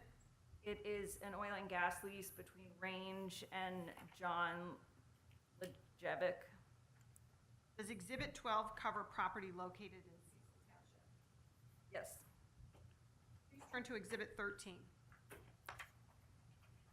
Is this the memorandum of lease for the lease marked as Exhibit 12? Yes. Please turn to Exhibit 14. You recognize this document? I do. What is it? It is an oil and gas lease between Range and the Michael Monaco Trust. Does the lease marked as Exhibit 14 cover property located in Cecil Township? Yes. Please turn to Exhibit 15. You recognize this document? I do. Is Exhibit 15 the memorandum of lease for the lease marked as Exhibit 14? Yes. Please turn to Exhibit 16. You recognize this document? I do. What is it? It is an oil and gas lease between Range and the Polinos. Does the lease marked as Exhibit 16 cover property in Cecil Township? Yes. Please turn to Exhibit 17. You recognize this document? Yes. Is this a memorandum of lease for the lease marked as Exhibit 16? Yes. I'd like to offer into evidence Exhibits 12, 13, 14, 15, 16, and 17 into the record. Any objections? Objecting on the basis of relevance. We'll allow it. They're marked in, they're in evidence. Ms. Black, if you could go back, could you count for me, just to clarify for the record, how many leases are before you in your binder between Exhibits 12 and 17? 3. I have no further questions.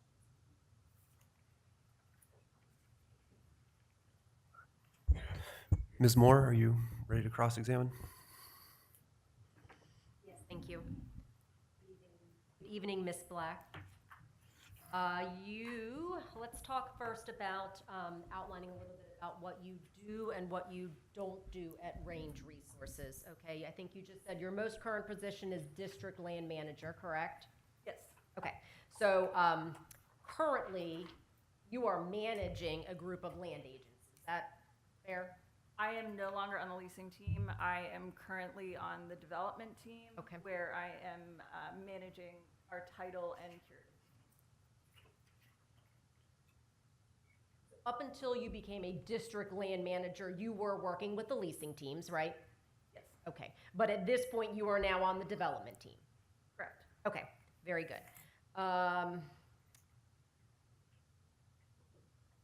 Any of the leases you showed us today, do they have anything to do with oil and gas facilities in Cecil Township, or are you only talking about well pads?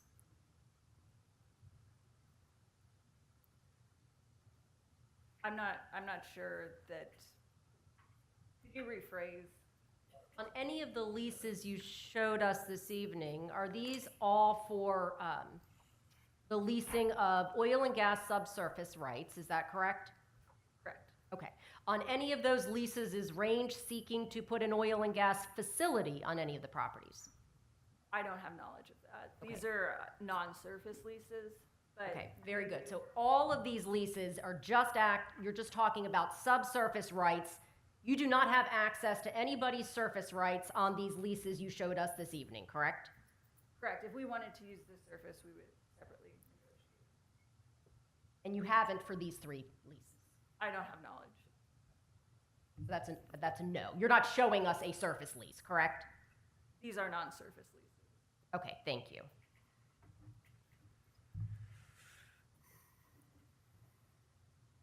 Is Range seeking approval from any entity at this time for any new well pad or other oil and gas facility within the boundaries of Cecil Township? I don't know. You're unaware, or is the answer no? I don't know if there are negotiations ongoing. I'm not aware.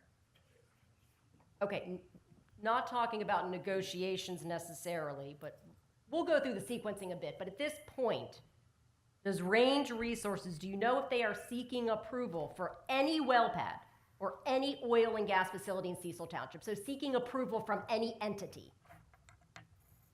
I don't know. As a district land manager, is that something you would be familiar with? No. Why not? It's not within my scope.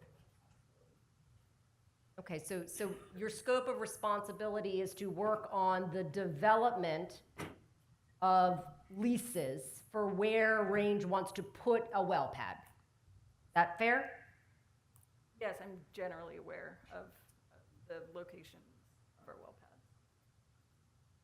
pads. Well, you're generally aware of the existing well pads, I'm sure, is that right? Yes, I couldn't name one, but generally aware of them. Okay, and because your job responsibilities are to work on the development of leases for well pads, you should be generally aware of where Range wants to place a well pad, right? I'm not aware of every location that Range would like a well pad and the negotiations associated with it. Okay, how about let's focus on Cecil Township. Are you aware of anywhere in Cecil Township where Range wants to put a well pad right now? I'm not. You're not aware of any location? Correct. Okay. But you should be aware as part of your job responsibilities. If there were a well pad that Range was looking to place in Cecil Township, you would be aware. Is that right? Objection, asked and answered. I'm just trying to get a clear answer from this witness about whether it's part of her responsibility to be aware, and is that why, whether or not she doesn't know, or whether, just trying to get a clear answer. That question was asked and answered. Sorry, my mic wasn't. You can answer it again. I would say that I am fulfilling all of my job duties. Okay. So I'll break it down a little bit. As district land manager, is one of your job duties to be responsible for the development of leases for a new well pad in Cecil Township? We're just talking about Cecil. Okay. How would you define your job responsibilities as a district land manager? I manage the title and curative teams, so I am responsible currently for procuring title, abstracts, deed searches, bring downs, and managing all of the curative work. So that would be, affidavits of well site, affidavits of lease well status if wells are still producing in the area. Yeah, so, and that job you just started in February of this year? Correct. Okay, so just a couple months ago? Yes. Okay, and before you were a district land manager, you were a staff land manager, right? I was a staff landman. Landman, okay. And when you were a staff landman, part of your job responsibilities was to work on the development of leases for new well pads in Cecil Township, right? I was responsible for procuring leases in Cecil. When we're talking about well sites, that's going to be part of our surface land department, of which I have never been a part of. Okay, so let me see if I'm clear here. You were just, when you were we're going back to staff landman. When you were a staff landman, one of your job responsibilities was to procure leases. Yes. Right, to go talk to the individual landowners and sign them up. And get some of these things that we just saw in Exhibit 12 through 17, right? Get those leases signed up, right? Yes. Okay, and when you were signing up leases, were you signing them up for any particular well pad, or you were just signing up the oil and gas, tying up the oil and gas rights with the landowner? There are many reasons to take oil and gas leases. Some are related to a specific pad, but other times we are taking leases without a specific pad site in mind. Okay, so you could do either way. You could just sign up the oil and gas rights in the hopes that in the future you may want to do something, Range may want to do something with those oil and gas rights, correct? Yes. Okay, or you could sign up the oil and gas rights, the subsurface rights, because there is a well pad in that area for which you need to lease the subsurface rights in that area. Is that fair? Yes. Okay, it could be one or the other, right? Yeah. Okay, so the three leases you talked to us about that were set forth in Exhibit 12 through 17, were any of those leases signed? First of all, were you directly involved in these leases? I believe I negotiated the Polino lease. And was that negotiated and signed up to fall into that first category or the second category? So were you just was Range signing up the oil and gas rights just to hold them? Or was Range signing up those oil and gas rights because it had a well pad at the time to connect, or which you wanted to connect those subsurface rights to? I think that I would disagree with the idea of signing up oil and gas rights just to hold them, but I don't have any particular recollection about this lease as it applies to a specific pad. Okay, so for any of these leases set forth in Exhibits 12 through 17, were any of these leases signed up for the purpose of being tied to a particular well pad, to use your language? I don't have personal knowledge. You just don't know? I don't know, yes.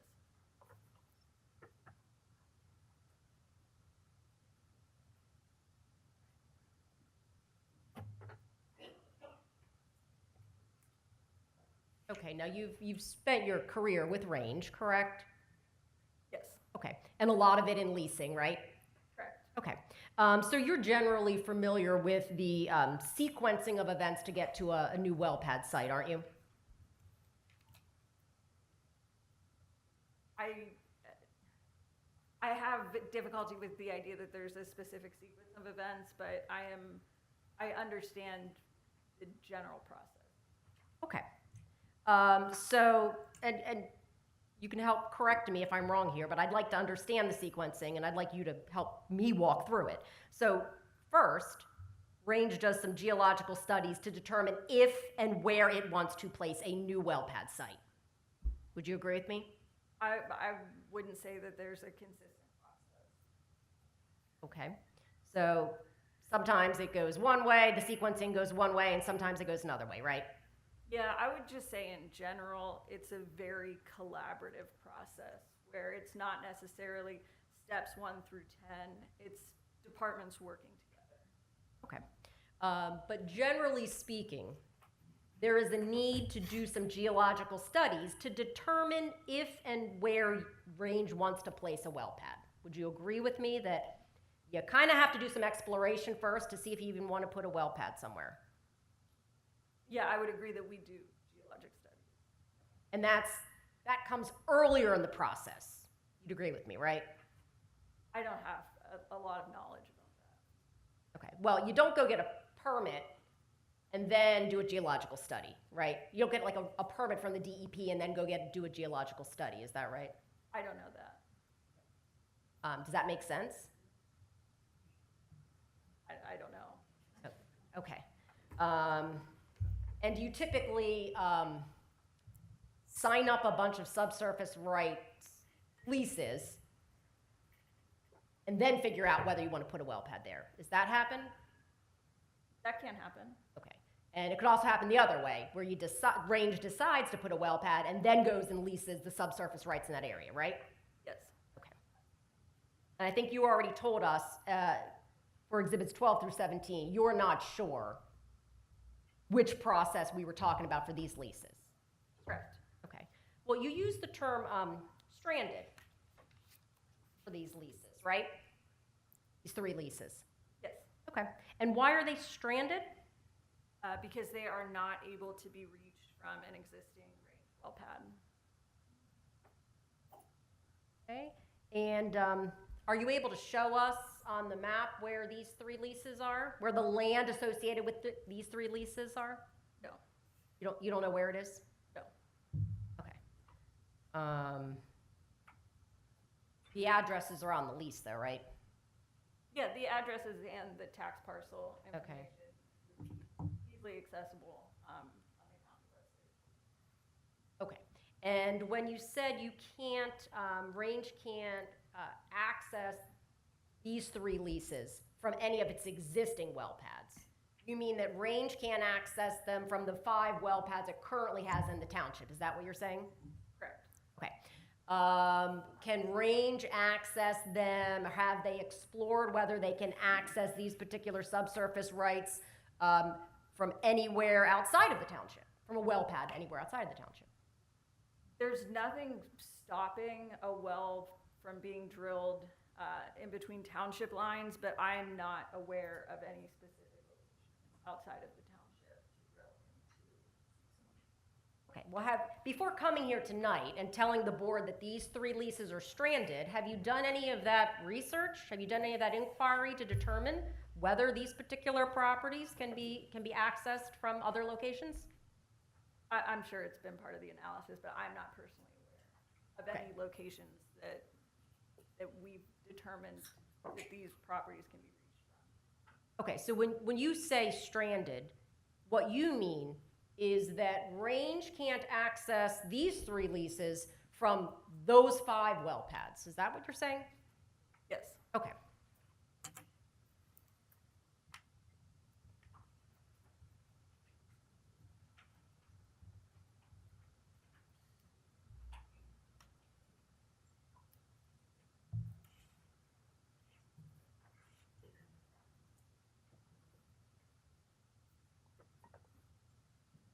Now, you're aware, Ms. Black, that you can't force landowners to lease their oil and gas rights in Pennsylvania, right? Correct. Okay. You actually have to sign each property owner up with a lease to access their subsurface rights, correct?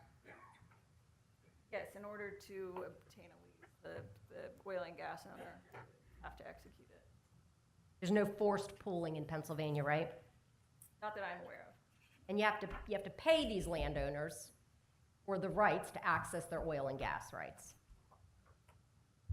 Commonly, an upfront payment is part of the negotiation. Okay, and I think you said for the 3 leases set forth in exhibits 12 through 17, you've already paid the landowners at least a bonus payment, right? Correct. Okay, but you haven't paid them any royalties yet because you're not accessing those particular leases.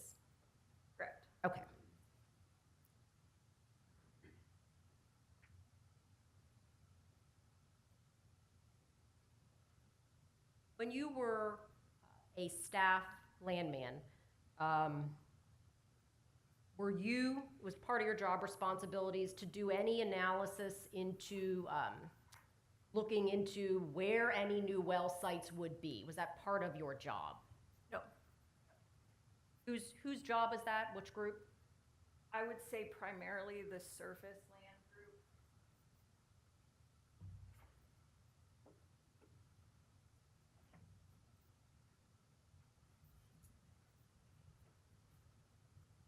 Now, I think I heard earlier you are an attorney, correct? Yes. Okay. And you're familiar with the municipalities planning code, correct? I'm not. Oh, okay. All right. Well, as you sit here as an attorney, can you please point us to a specific landowner interest that Range has that forms the basis of this challenge? Calls for a legal. I'm going to allow it because she introduced the leases into evidence. As I said, I'm not aware of the code. Okay, so you can't tell us what landowner interest Range is here asserting as part of this challenge, correct? Correct. Okay.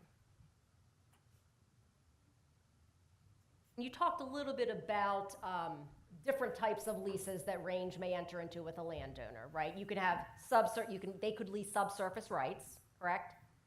Yes. They could lease surface rights, correct? Yes. And in some instances, they may lease both from the same landowner, right? Yes. Okay. And if Range is leasing the subsurface rights only, Range has no authority to step foot on that landowner's property, is that right? I would have to look at the specific language in the oil and gas lease. I couldn't say it broadly. Okay, well, if a landowner leases its surface rights to Range, they actually would enter into a separate surface use agreement, is that right? No.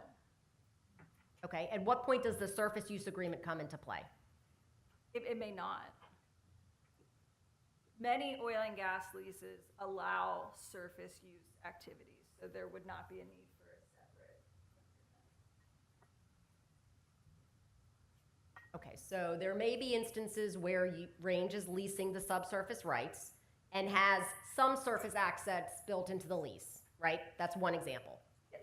Okay, and there's other examples where Range is actually leasing the surface rights, and if they do that, they would enter into a surface use agreement, correct? Can you rephrase? Okay, I'm trying to understand the different types of leases. You talked a little bit about them on your direct. One of them is you are leasing the subsurface rights. So Range is leasing somebody's subsurface rights. So in an oil and gas lease, we're always leasing the subsurface rate. Okay, and sometimes, I think you said, when you lease those subsurface rights, you may include some surface rights within the lease, correct? Yes, the lease will be specific about what rights it grants. And sometimes it grants limited surface rights, and sometimes it's a full grant of all surface rights. Okay. And if Range desires to access all surface rights, typically they're going to pay more to that landowner to access all the surface rights, correct? I wouldn't say so. Okay, so would Range pay less to access someone's surface rights? The amount that Range pays is dependent on a lot of different factors, and surface versus non-surface can be part of that, but I wouldn't make it a blanket statement. Okay, so if you want to erect some structures on somebody's property, you need that surface right lease, right? You need a surface rights lease. Or separate surface use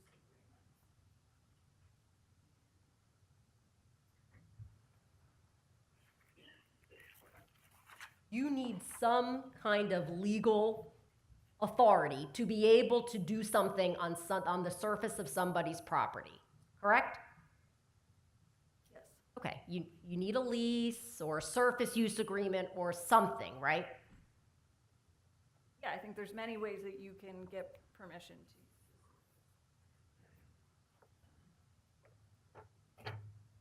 And the individual landowner can negotiate all of those things with range, correct?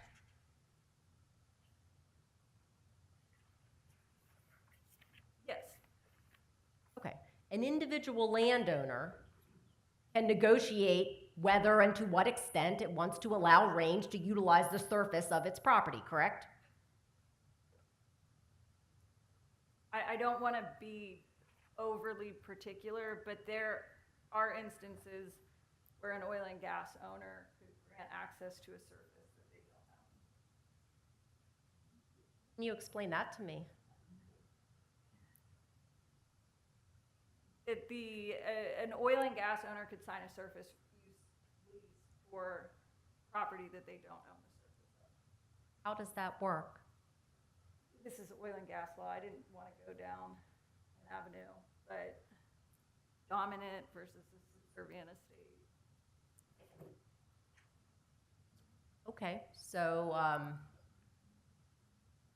what you're telling us here is that not only can a surface owner determine, they can negotiate how much and to what extent they want to allow range to utilize the surface of their property, but they can also do that for a property where they are not the owner of the property. Maybe it's a subservient estate. Well, they would be the owner of the oil and gas. I'm talking about surface rights. There are situations where the owner of the surface does not own the oil and gas. Okay. And I'm not trying to make this super difficult. I'm just trying to understand from you, have you testify that owners of the surface of the property can negotiate with range to determine where and to what extent they want to allow range to access the surface of their property, right? A surface owner can negotiate with range. Okay. And they can determine to what extent, how much, and where they want to allow range to access their property, correct? Yes, that is something that they can negotiate with range. Okay. So, the landowner can decide, like they're kind of in the driver's seat, they can decide, right, whether range accesses their subsurface rights and whether range accesses and to what extent range accesses their surface rights, correct? Can you define what you mean by property owner? Or when you say that, do you mean the owner of the oil and gas or the owner of the surface? Okay, so what I'm trying to understand from you, and I don't think this is really difficult, that an owner, okay, let's break it down. An owner of subsurface rights, I'm not concerned about that right now because we're talking about the use of the surface. Okay, so either the owner of the surface rights, right, they have the ability to determine how much of their land they want range to use, right? In some situations. Are you saying they don't have a say in other situations? I would say an oil and gas owner has the ability to sign a surface use lease for property in which they do not own the surface. Wow.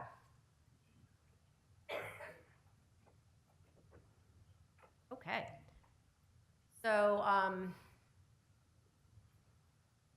let's focus on the example where the landowner owns the surface of the property, okay? The oil and gas owner owns Yes. the surface? Yes. So the person who owns the land owns both the oil and gas and the surface. Okay? Like that's the basis of this next question. That particular landowner can choose if they allow range onto the surface of its property, they can choose where they want to site the well. So they could push it back, and they're going to put a well pad on. They can push it back as far as they want, right? I am not on the surface team, but I am aware that the landowner is not there are limitations as to where well sites can go based on the topography. So it wouldn't be a decision entirely made by the surface owner. Okay, so maybe not a decision made entirely by the surface owner because you said, so topography is in play, right? Correct? Yeah. Okay, and the surface owners say is in play to some extent, correct? In the negotiations? Yes. Okay, and range is certainly they're part of this negotiation, right? Yes. Okay, but the neighboring property owners are not part of that negotiation, right? I wouldn't know the specifics. Like, you would have to look at the specifics of the negotiation. Okay. But typically, when we're talking about accessing someone's surface rights, right, and we're talking about, for this example, placing a well pad on their property, okay? The property owner is part of the negotiations and range is part of the negotiations, correct? Yes. Okay. And typically not the neighboring property owners, right? I would say unrelated individuals are commonly not part of the negotiation. Okay.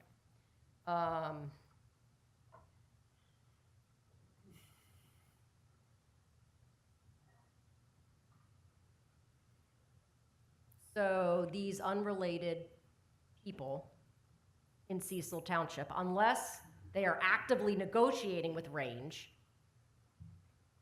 right? They don't have any say in terms of siting of a well pad, right? Correct. Okay, the only protections they have are what the zoning ordinance says, right? That's the only protection they have, correct? I am not aware of all of the protections. Okay, well, one of the protections they have is the township zoning ordinance, right?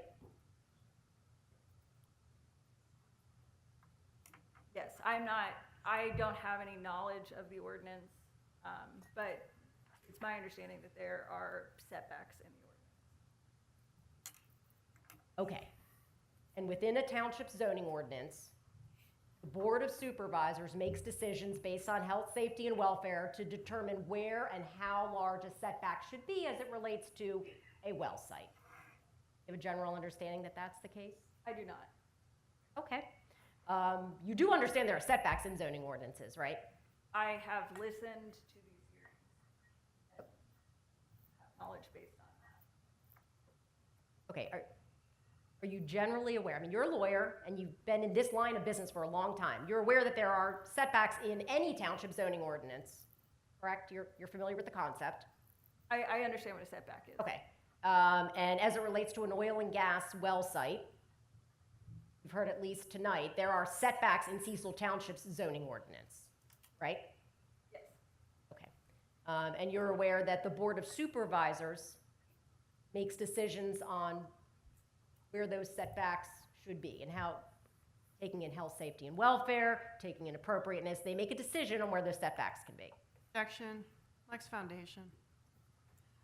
To the extent you can answer the question.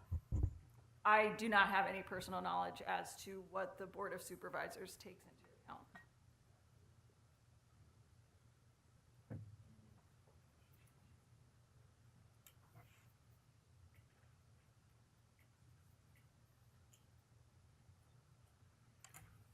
So just so I'm clear, Ms. Black, the point of your testimony then tonight was to tell us that there are 3 leaseholders that you believe are stranded because one of those 5 well pads can't reach their oil and gas rights. Is that it?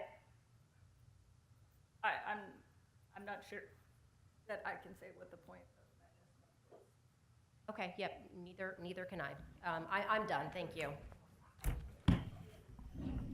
Attorney Black, Mr. White Ferguson.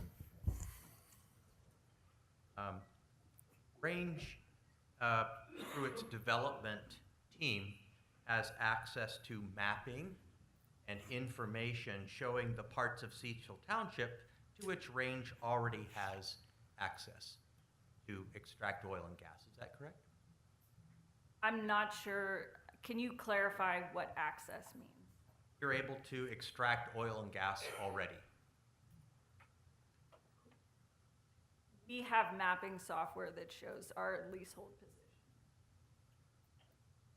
Well, the leases that you've introduced are leasehold positions, but you're telling us specifically that they are not locations where you're extracting oil and gas, right? We do not have surface rights under these leases. Okay, let's go back to my question, okay? My question is, doesn't Range have mapping and information that could show the areas of Cecil Township in which it is currently extracting oil and gas? Yes, we have maps that show our current well pads where we are extracting oil and gas. But you extract oil and gas beyond the well pad, don't you? The point at which it reaches the surface is at the well pad. I'm not confused about a well pad is. I'm talking about the units from which you're extracting gas. You have unit maps covering Cecil Township, don't you? And you know from which properties you're extracting oil and gas. We have on our maps outlines of the units. And we have the well bores, the well pads, the leases. Those are all things. The question is, Objection. don't you know We the allow, areas? objection, we allow the witness to finish her answer before the next question. To be fair, he has asked a specific question 3 times. So Mr. Ferguson understood, let her finish her answer, but can you ask that question again for the witness to answer? Do you understand the question? I'm not sure that I do. Okay, so my question is, wouldn't Range be able to show on a map of Cecil Township all of the properties from which they are extracting oil and gas? You would be able to see on a map all of the leases that are within units in which wells are drilled. Are you just evading the question?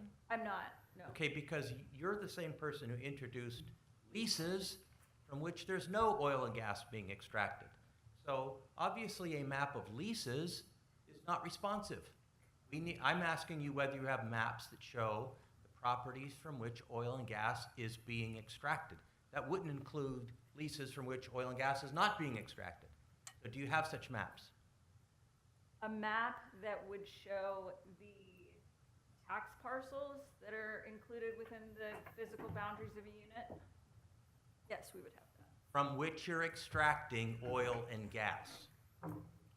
That are within the unit in which a wellbore is drilled. What's the answer to that? If you want to finish the question that way, okay, what's the answer? Can you repeat your question? No, I'm not. We're just going to accept that you're not willing to answer it. Did you provide any of that information to Mr. Limbrunner? What? Did Range provide information about mapping about where the current leases are to Mr. Limbrunner? Mr. Limbrunner has access to that information. So the answer is yes.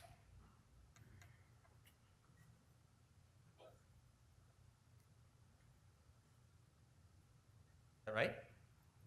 I'm saying no one person provided him with the information that he has access to. All right. Now, the leases which make up, and the memoranda of leases which make up exhibits 12 through 17, did you review these before this evening? Yes. Okay. So we can agree that all of these leases were entered into prior to the enactment of Ordinance 9 of 2020. I am not aware of when the ordinance was stated. You don't know when the ordinance was enacted? It was in 2024. And every one of these leases precedes 2024. Isn't that right? The first lease I'm looking at is dated in 2024. Exhibit 12? Exhibit 16. Oh, well, why don't we start with the first one then? That's dated 2023, right? Yes. Okay. The next one is exhibit 14, that's dated 2023, right? Yes. And the next one is Exhibit 16, and that's dated May of 2024. That's a delay rental lease. Correct. Okay, what's a delay rental lease? So the two common types of leases are a paid-up lease, where your bonus payment is the one payment that you get that will hold the lease for commonly 5 years. A delayed rental lease means that those payments are spread out across 5 years. So looking at the terms and conditions of the lease, they're going to be different, but commonly, if development has not commenced at the anniversary date of the lease, then a delayed rental payment is made. Okay. Now, let's just look at exhibit number 12. And it refers to, at the very last page, which is page 5, refers to other instruments associated with this lease, which is 26 is memorandum of lease, which you have attached as the next exhibit. Paid up lease form.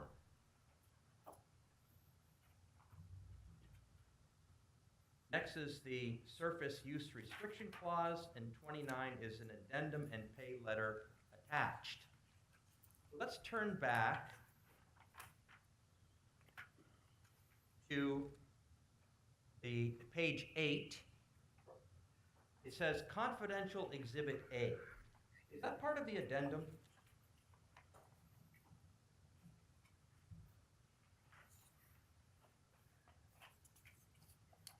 No.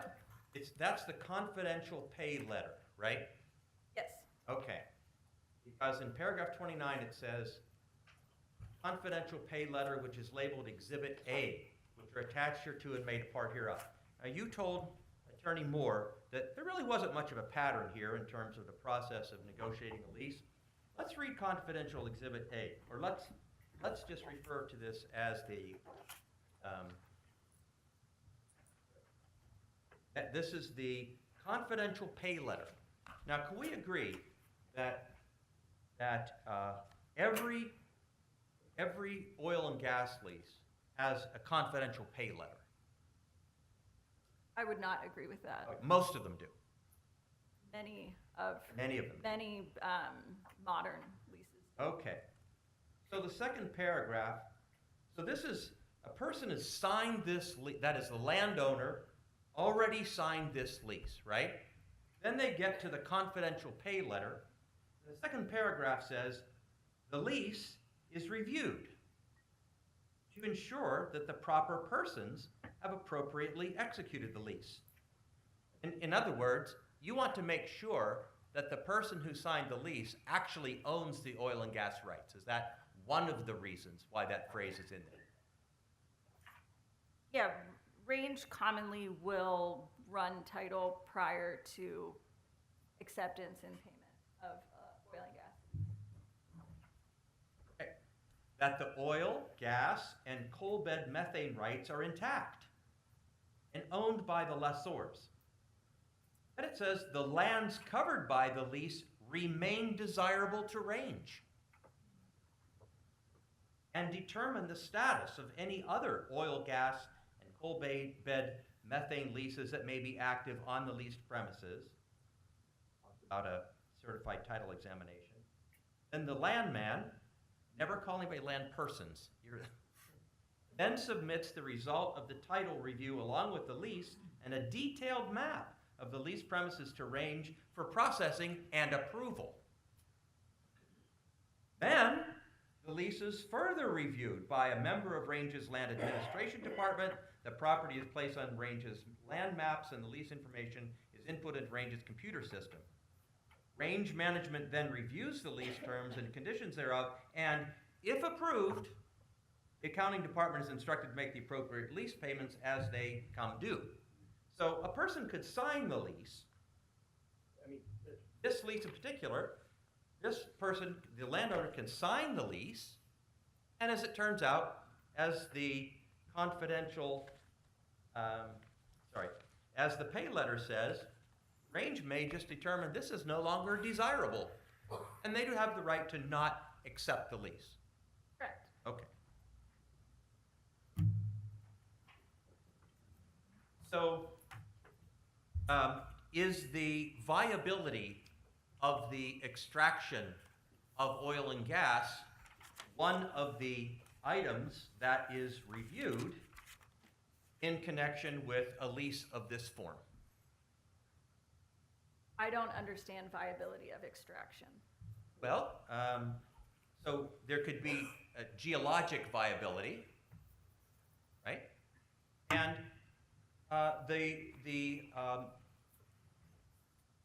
I suppose, do you even consider, if this is a non-surface lease and you are only entering a person's property or leased property from under the earth and not doing anything on the surface, does Range even care what the setbacks are in that municipality? If their activity is purely underground?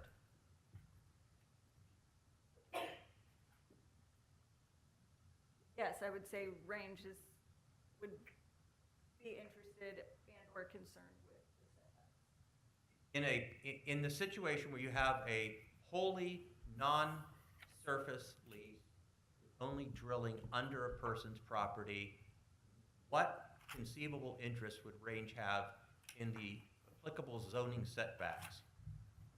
Well, in order to develop a non-surface lease, it would have to be developed from a surface location. Well, but now you're changing my question. I'm talking about this lease, this property, which is a non-surface lease, and the only activity in connection with this property will be to drill under the ground of this leaseholder's property. Does Range have any concern about what the setbacks are as to this property? And that's the one of the lease exhibit number 12 that we're talking about. Yes, in order to develop the property a surface. You're going to talk about another property, aren't you now? My question goes with this property at this lease. My question is, do you care about what the setbacks are applicable to this property? Yes, I don't know. How would they apply? The proximity to a well site location. On another site? Yeah, the Okay, ability. so you can't answer that question without Mr. taking- Ferguson, let her finish. She was in the middle of Okay. a sentence there. Okay, go ahead. So the ability to develop this lease is based on the necessity of a surface location. So you can't just look at this lease in a vacuum.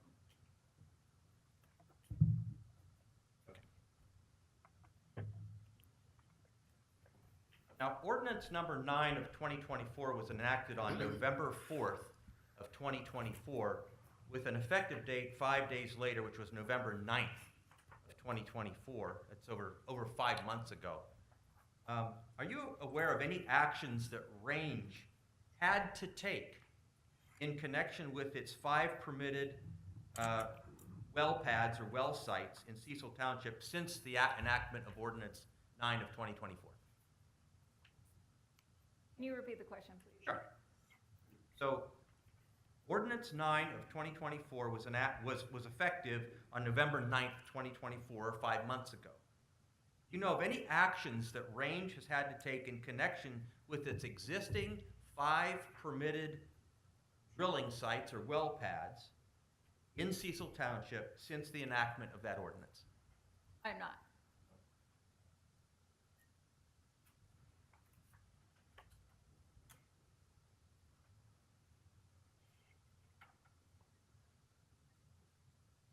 And in the absence of any actual pending application for gas well development or drill site development,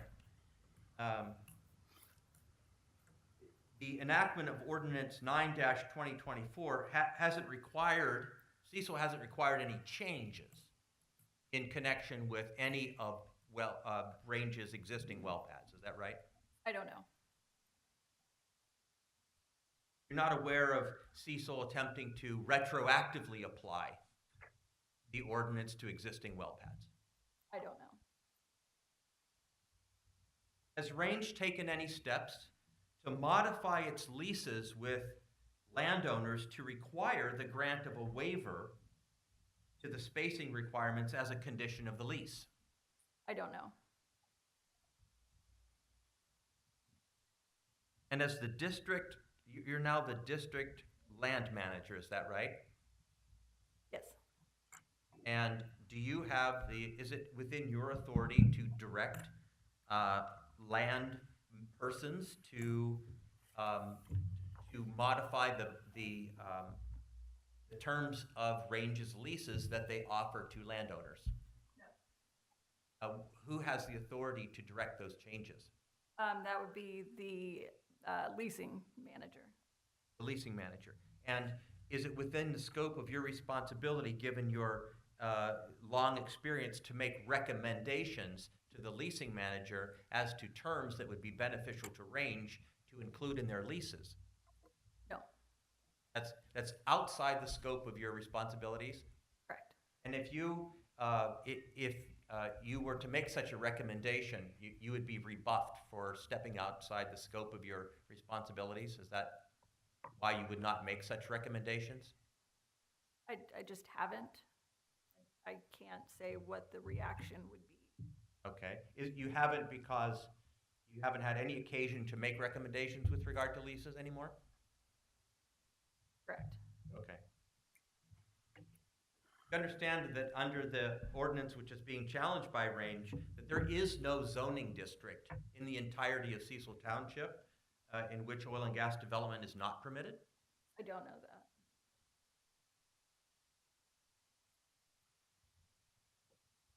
At the January 20th, 2025 hearing, a Range representative stated that Range's application, that is what we're doing here tonight, it's really a challenge, does not pertain to a specific proposed new oil and gas pad or other development. The exclusionary challenge relates to future actions. Has anything changed since that time? Since January of 20th of 2025? I don't have knowledge of that.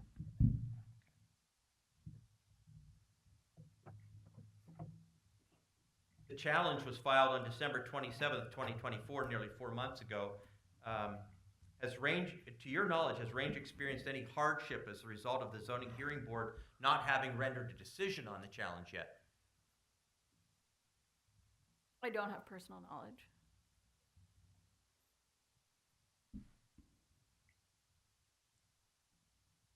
And you don't know today whether or not the ordinance would affect any future actions of Range? I don't. And I think you said in answer to Attorney Moore's question that you don't know whether Range, in connection of this challenge, is a landowner, an option holder, a lessee, as to the future effect of the ordinance on its land holdings. I'm not aware of the definitions of those. And you're not aware of any third-party landowner that has asked Range to prosecute this challenge, as none's been identified? I don't have any personal knowledge.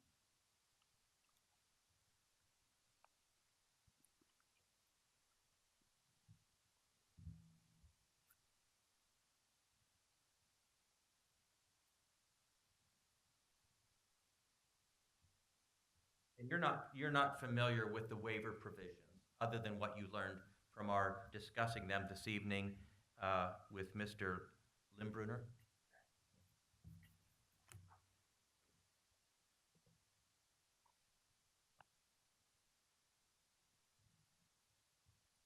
And Range is not taking the position that Cecil Township doesn't have any right to set any distance from certain structures and oil and gas development. That's not the position Range is taking, is it? I don't know Range's position. Can you testify that that setback requirements from oil and gas development are certainly not unique to Cecil Township? I am not aware of that. You're not aware of whether any other municipalities in the Commonwealth of Pennsylvania have setbacks from oil and gas? That's your testimony. I'm not aware of the specifics of any setbacks and what townships they are applicable to. Okay, but you're aware that they have them?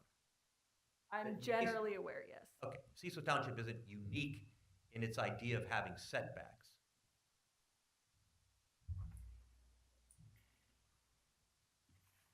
Sure.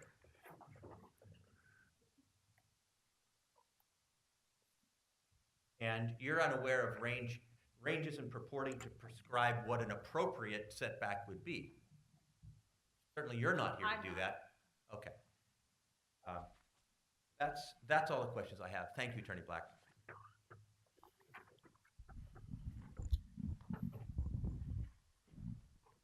Ms. Black, I just have a few questions for you. You referred to these leases as covering stranded acreage. How do you know they're stranded? Based on my experience and my collaboration with other teams, I've learned what acreage generally can be reachable from a well pad. And you'd agree with me that the determination of whether acreage is stranded is going to depend on a lot of different factors, correct? Yes. So, for example, there might be acreage that the technology just doesn't exist at this point in time to access gas under there. Correct. Or there could be acreage at which the technology exists, but the economics just don't work out. It would be too expensive to access that gas for the value that Range is likely to receive by selling it. I am not personally aware of any economic considerations that went into the analysis of whether something. Okay, but do you know for certain that that is not a consideration in determining whether or not something is stranded? In this case, it was not. Okay, there could also be property law issues. I think Attorney Moore mentioned that there is no forced pooling in Pennsylvania, and therefore Range might not have all of the property rights to access the pool of gas from which this acreage is comprised.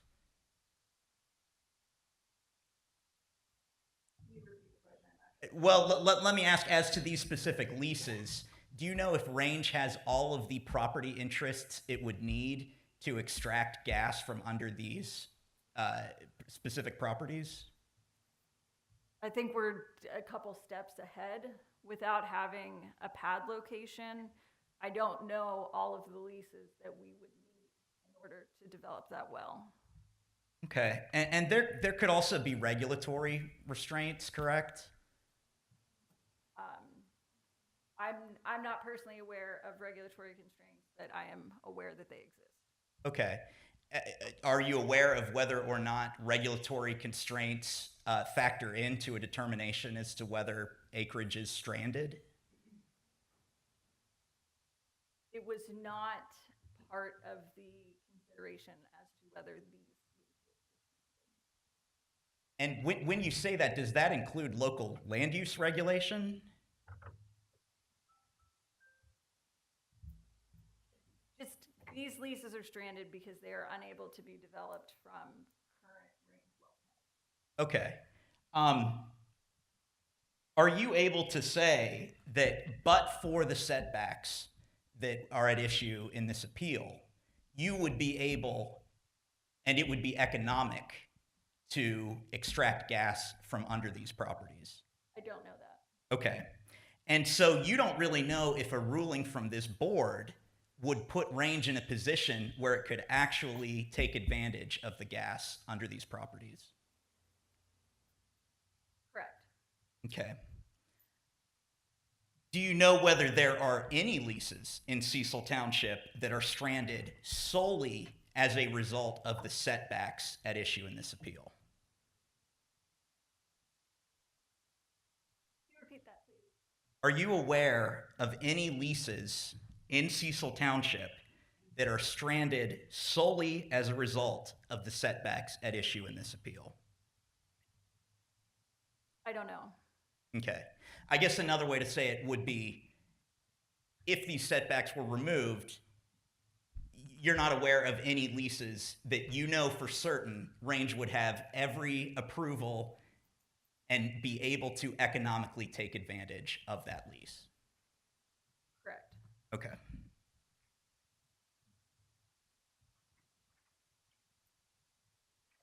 The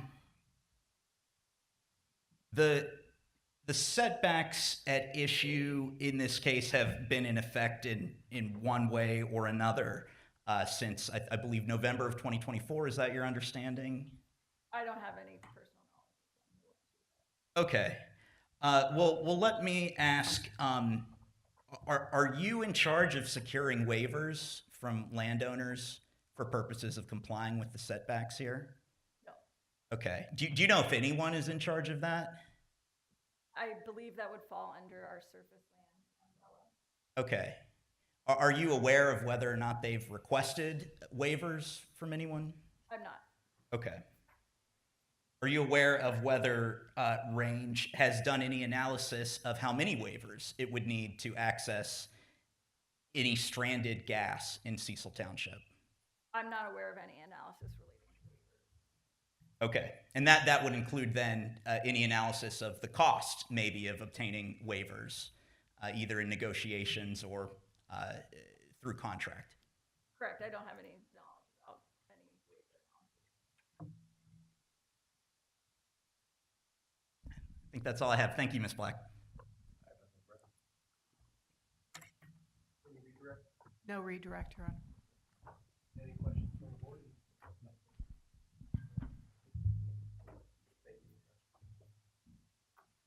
Mr. Volz, is Ms. Black excused so she can go? Yes, she is. Does Range Resources have any other witnesses? No other witnesses, but we do have 2 evidentiary issues to offer. Okay, let's move on to that.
Mr. Volz, Range offers Exhibit 18. This is a certified copy of an August 26, 2024 letter from the Washington County Planning Commission to the Cecil Township Board of Supervisors regarding the proposed ordinance from last year. We'd like to offer this into evidence. It is self-authenticating under the rule, given that it's certified. Any objections to this letter?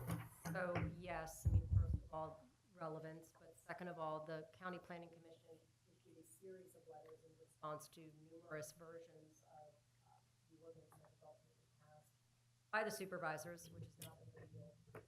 And I would say you cannot, if you're going to look at one of the letters from the county, then all of them should be included in the evidence. So you can't just pick and choose. I think Okay. it We'll allow this, and if we proceed beyond this, the township will be able to submit other evidence that will be most likely accepted into the record based on the same rationale. Thank you. And then lastly, this is not being, the physical copy that we provided was just to allow you to read along. But I am offering into evidence statements from Board of Supervisors Chair Tom Cacciola, made as reflected in the May 8th, 2024 transcript of the zoning hearing ordinance hearings, starting on page 4 of the transcript. Cacciola states as follows: I want to mention one thing. We've got a lot of comments, mostly emails, standard emails from our residents and plans, and they're asking the township to put a 2,500-foot distance from protected structures. We have to follow the law. The municipality's planning code tells us that we can't ban business from the township. So we can't outright ban drilling, but we also can't pass distances where they can't possibly drive anyhow. We have maps that show 1,500 feet, which we're going to show you that there are a few spots that would be open for drilling. If we go to 1,600 or 1,700 feet, they're got. And the law says we can't ban them. That is effectively banning them by zoning. Then starting on page 5, line 5, Mr. Cacciola again. The board still has to follow the law. It doesn't matter if you would like it to be 2,500 feet. We can't do that. You're going to see the maps. Just look at them, and you'll see another map with less spots that may be workable. And on page 5, line 22, Mr. Cacciola. We're going to have a professional give some testimony first. Understand the maps you're going to see. We just cannot disobey the law. If you have an issue with that, law comes from the state. Then you have an issue with our state legislators. Change that. We have to follow it.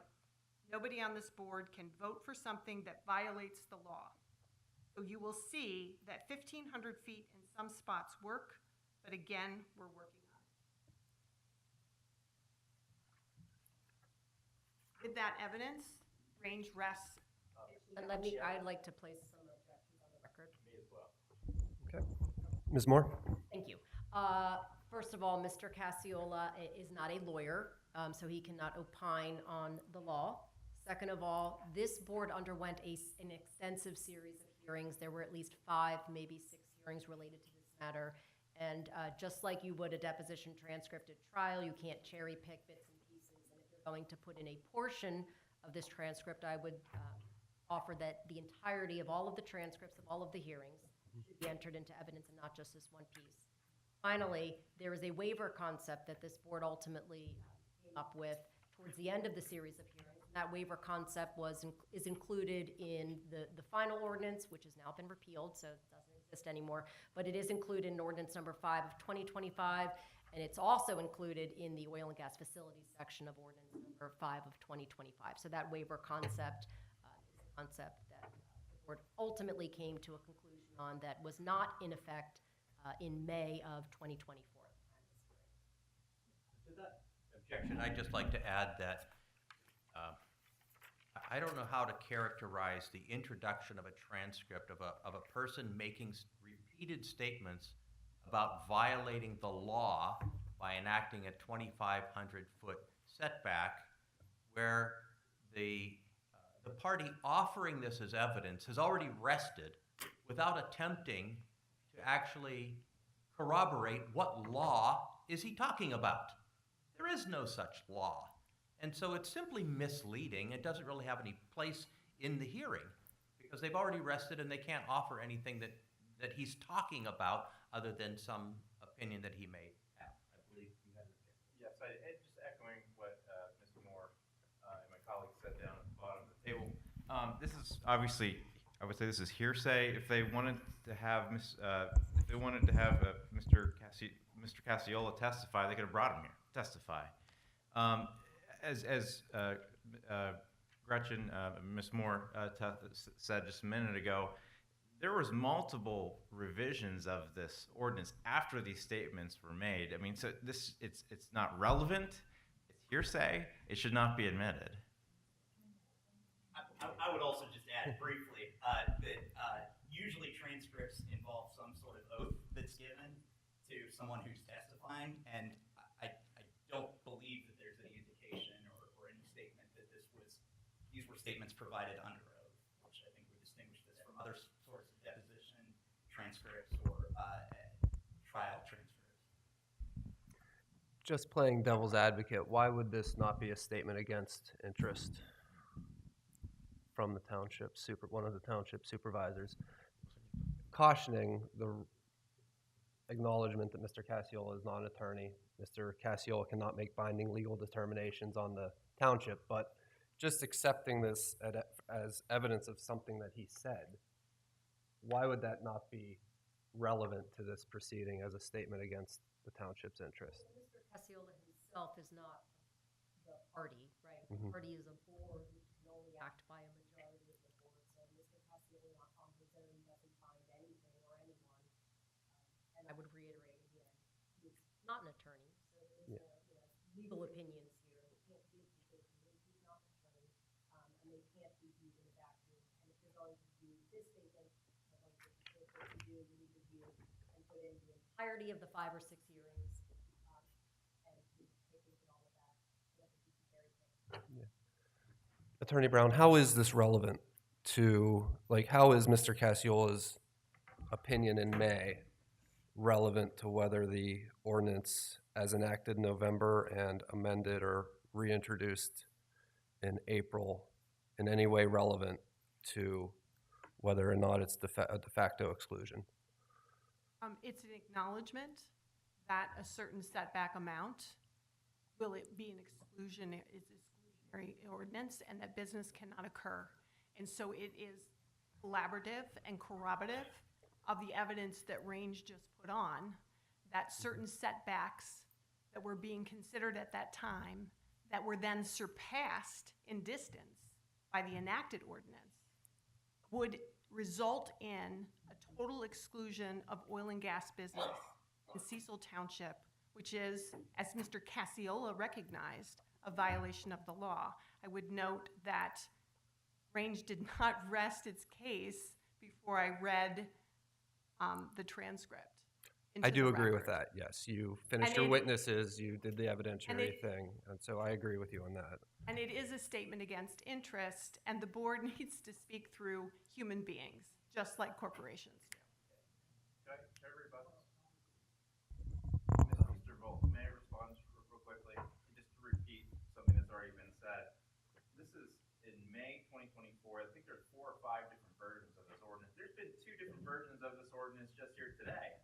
I mean, it's way out of context. It's completely not relevant. Even if you accept that it's not hearsay, which I believe it still is, it's not relevant because it's not talking about the ordinance we're talking about here today. And the full record would reveal it as well.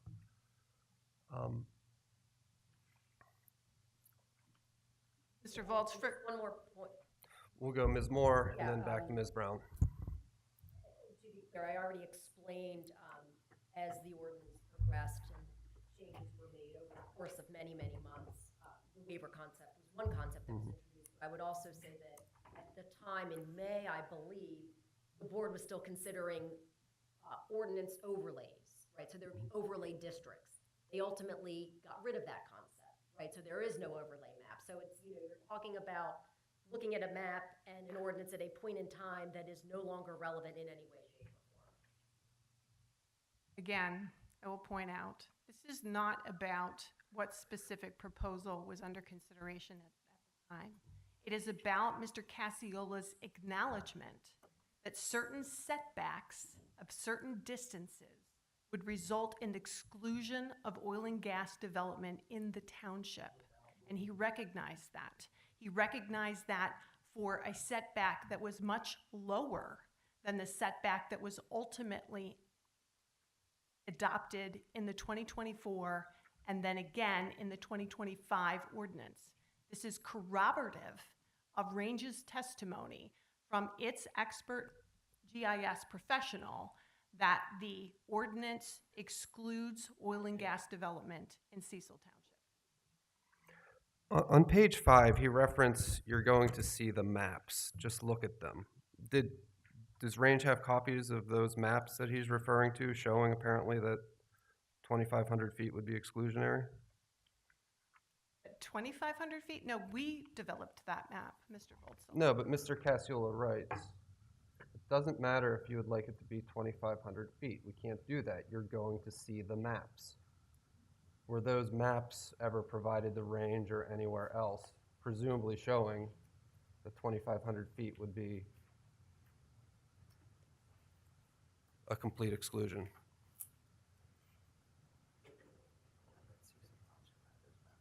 This is the problem with Mr. Cassiola not being To here. answer your question, Mr. Volz, Range did not get 2,500-foot maps. We did ask, by the way, in a right-to-know request for information.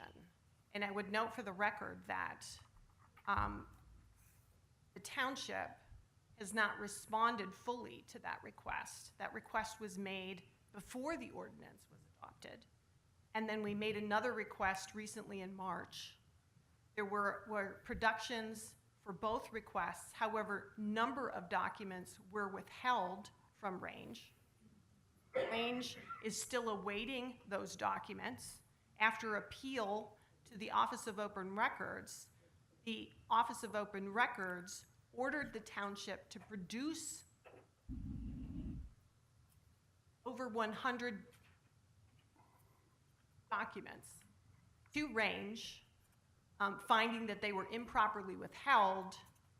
The township is asking for reconsideration of that ruling, and in the course of asking for reconsideration, agreed that several of those documents, several dozen of those documents should be produced, and yet they still have not produced those documents.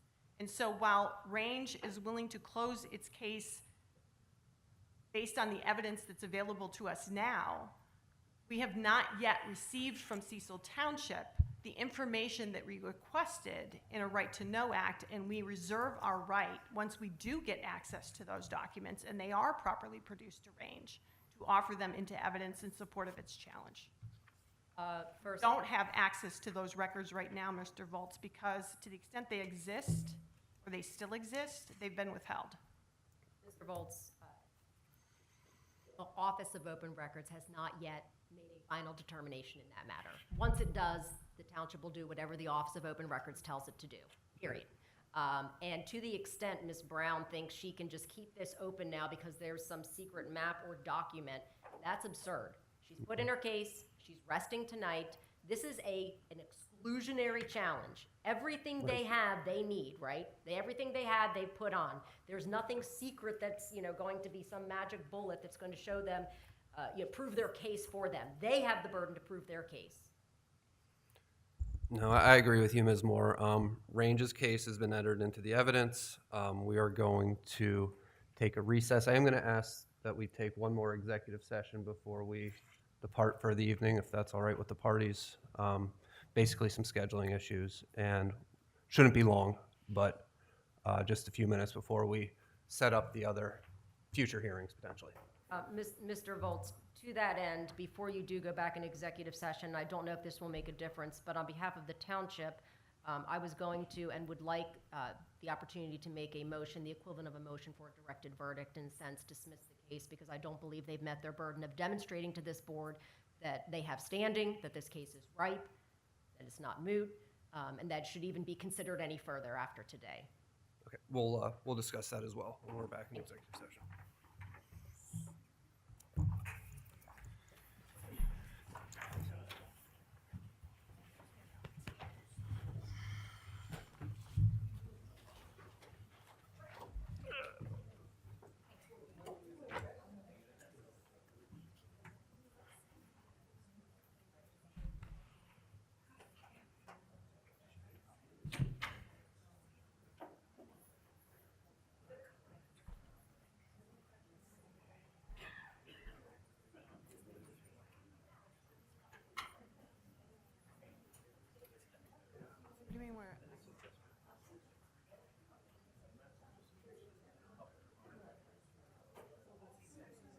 otherwise.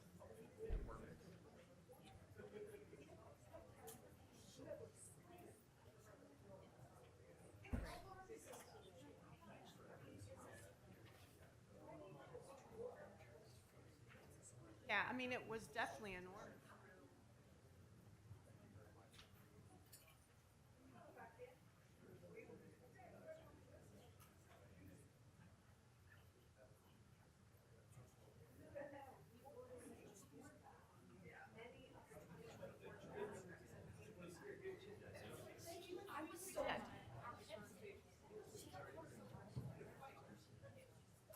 No, we did.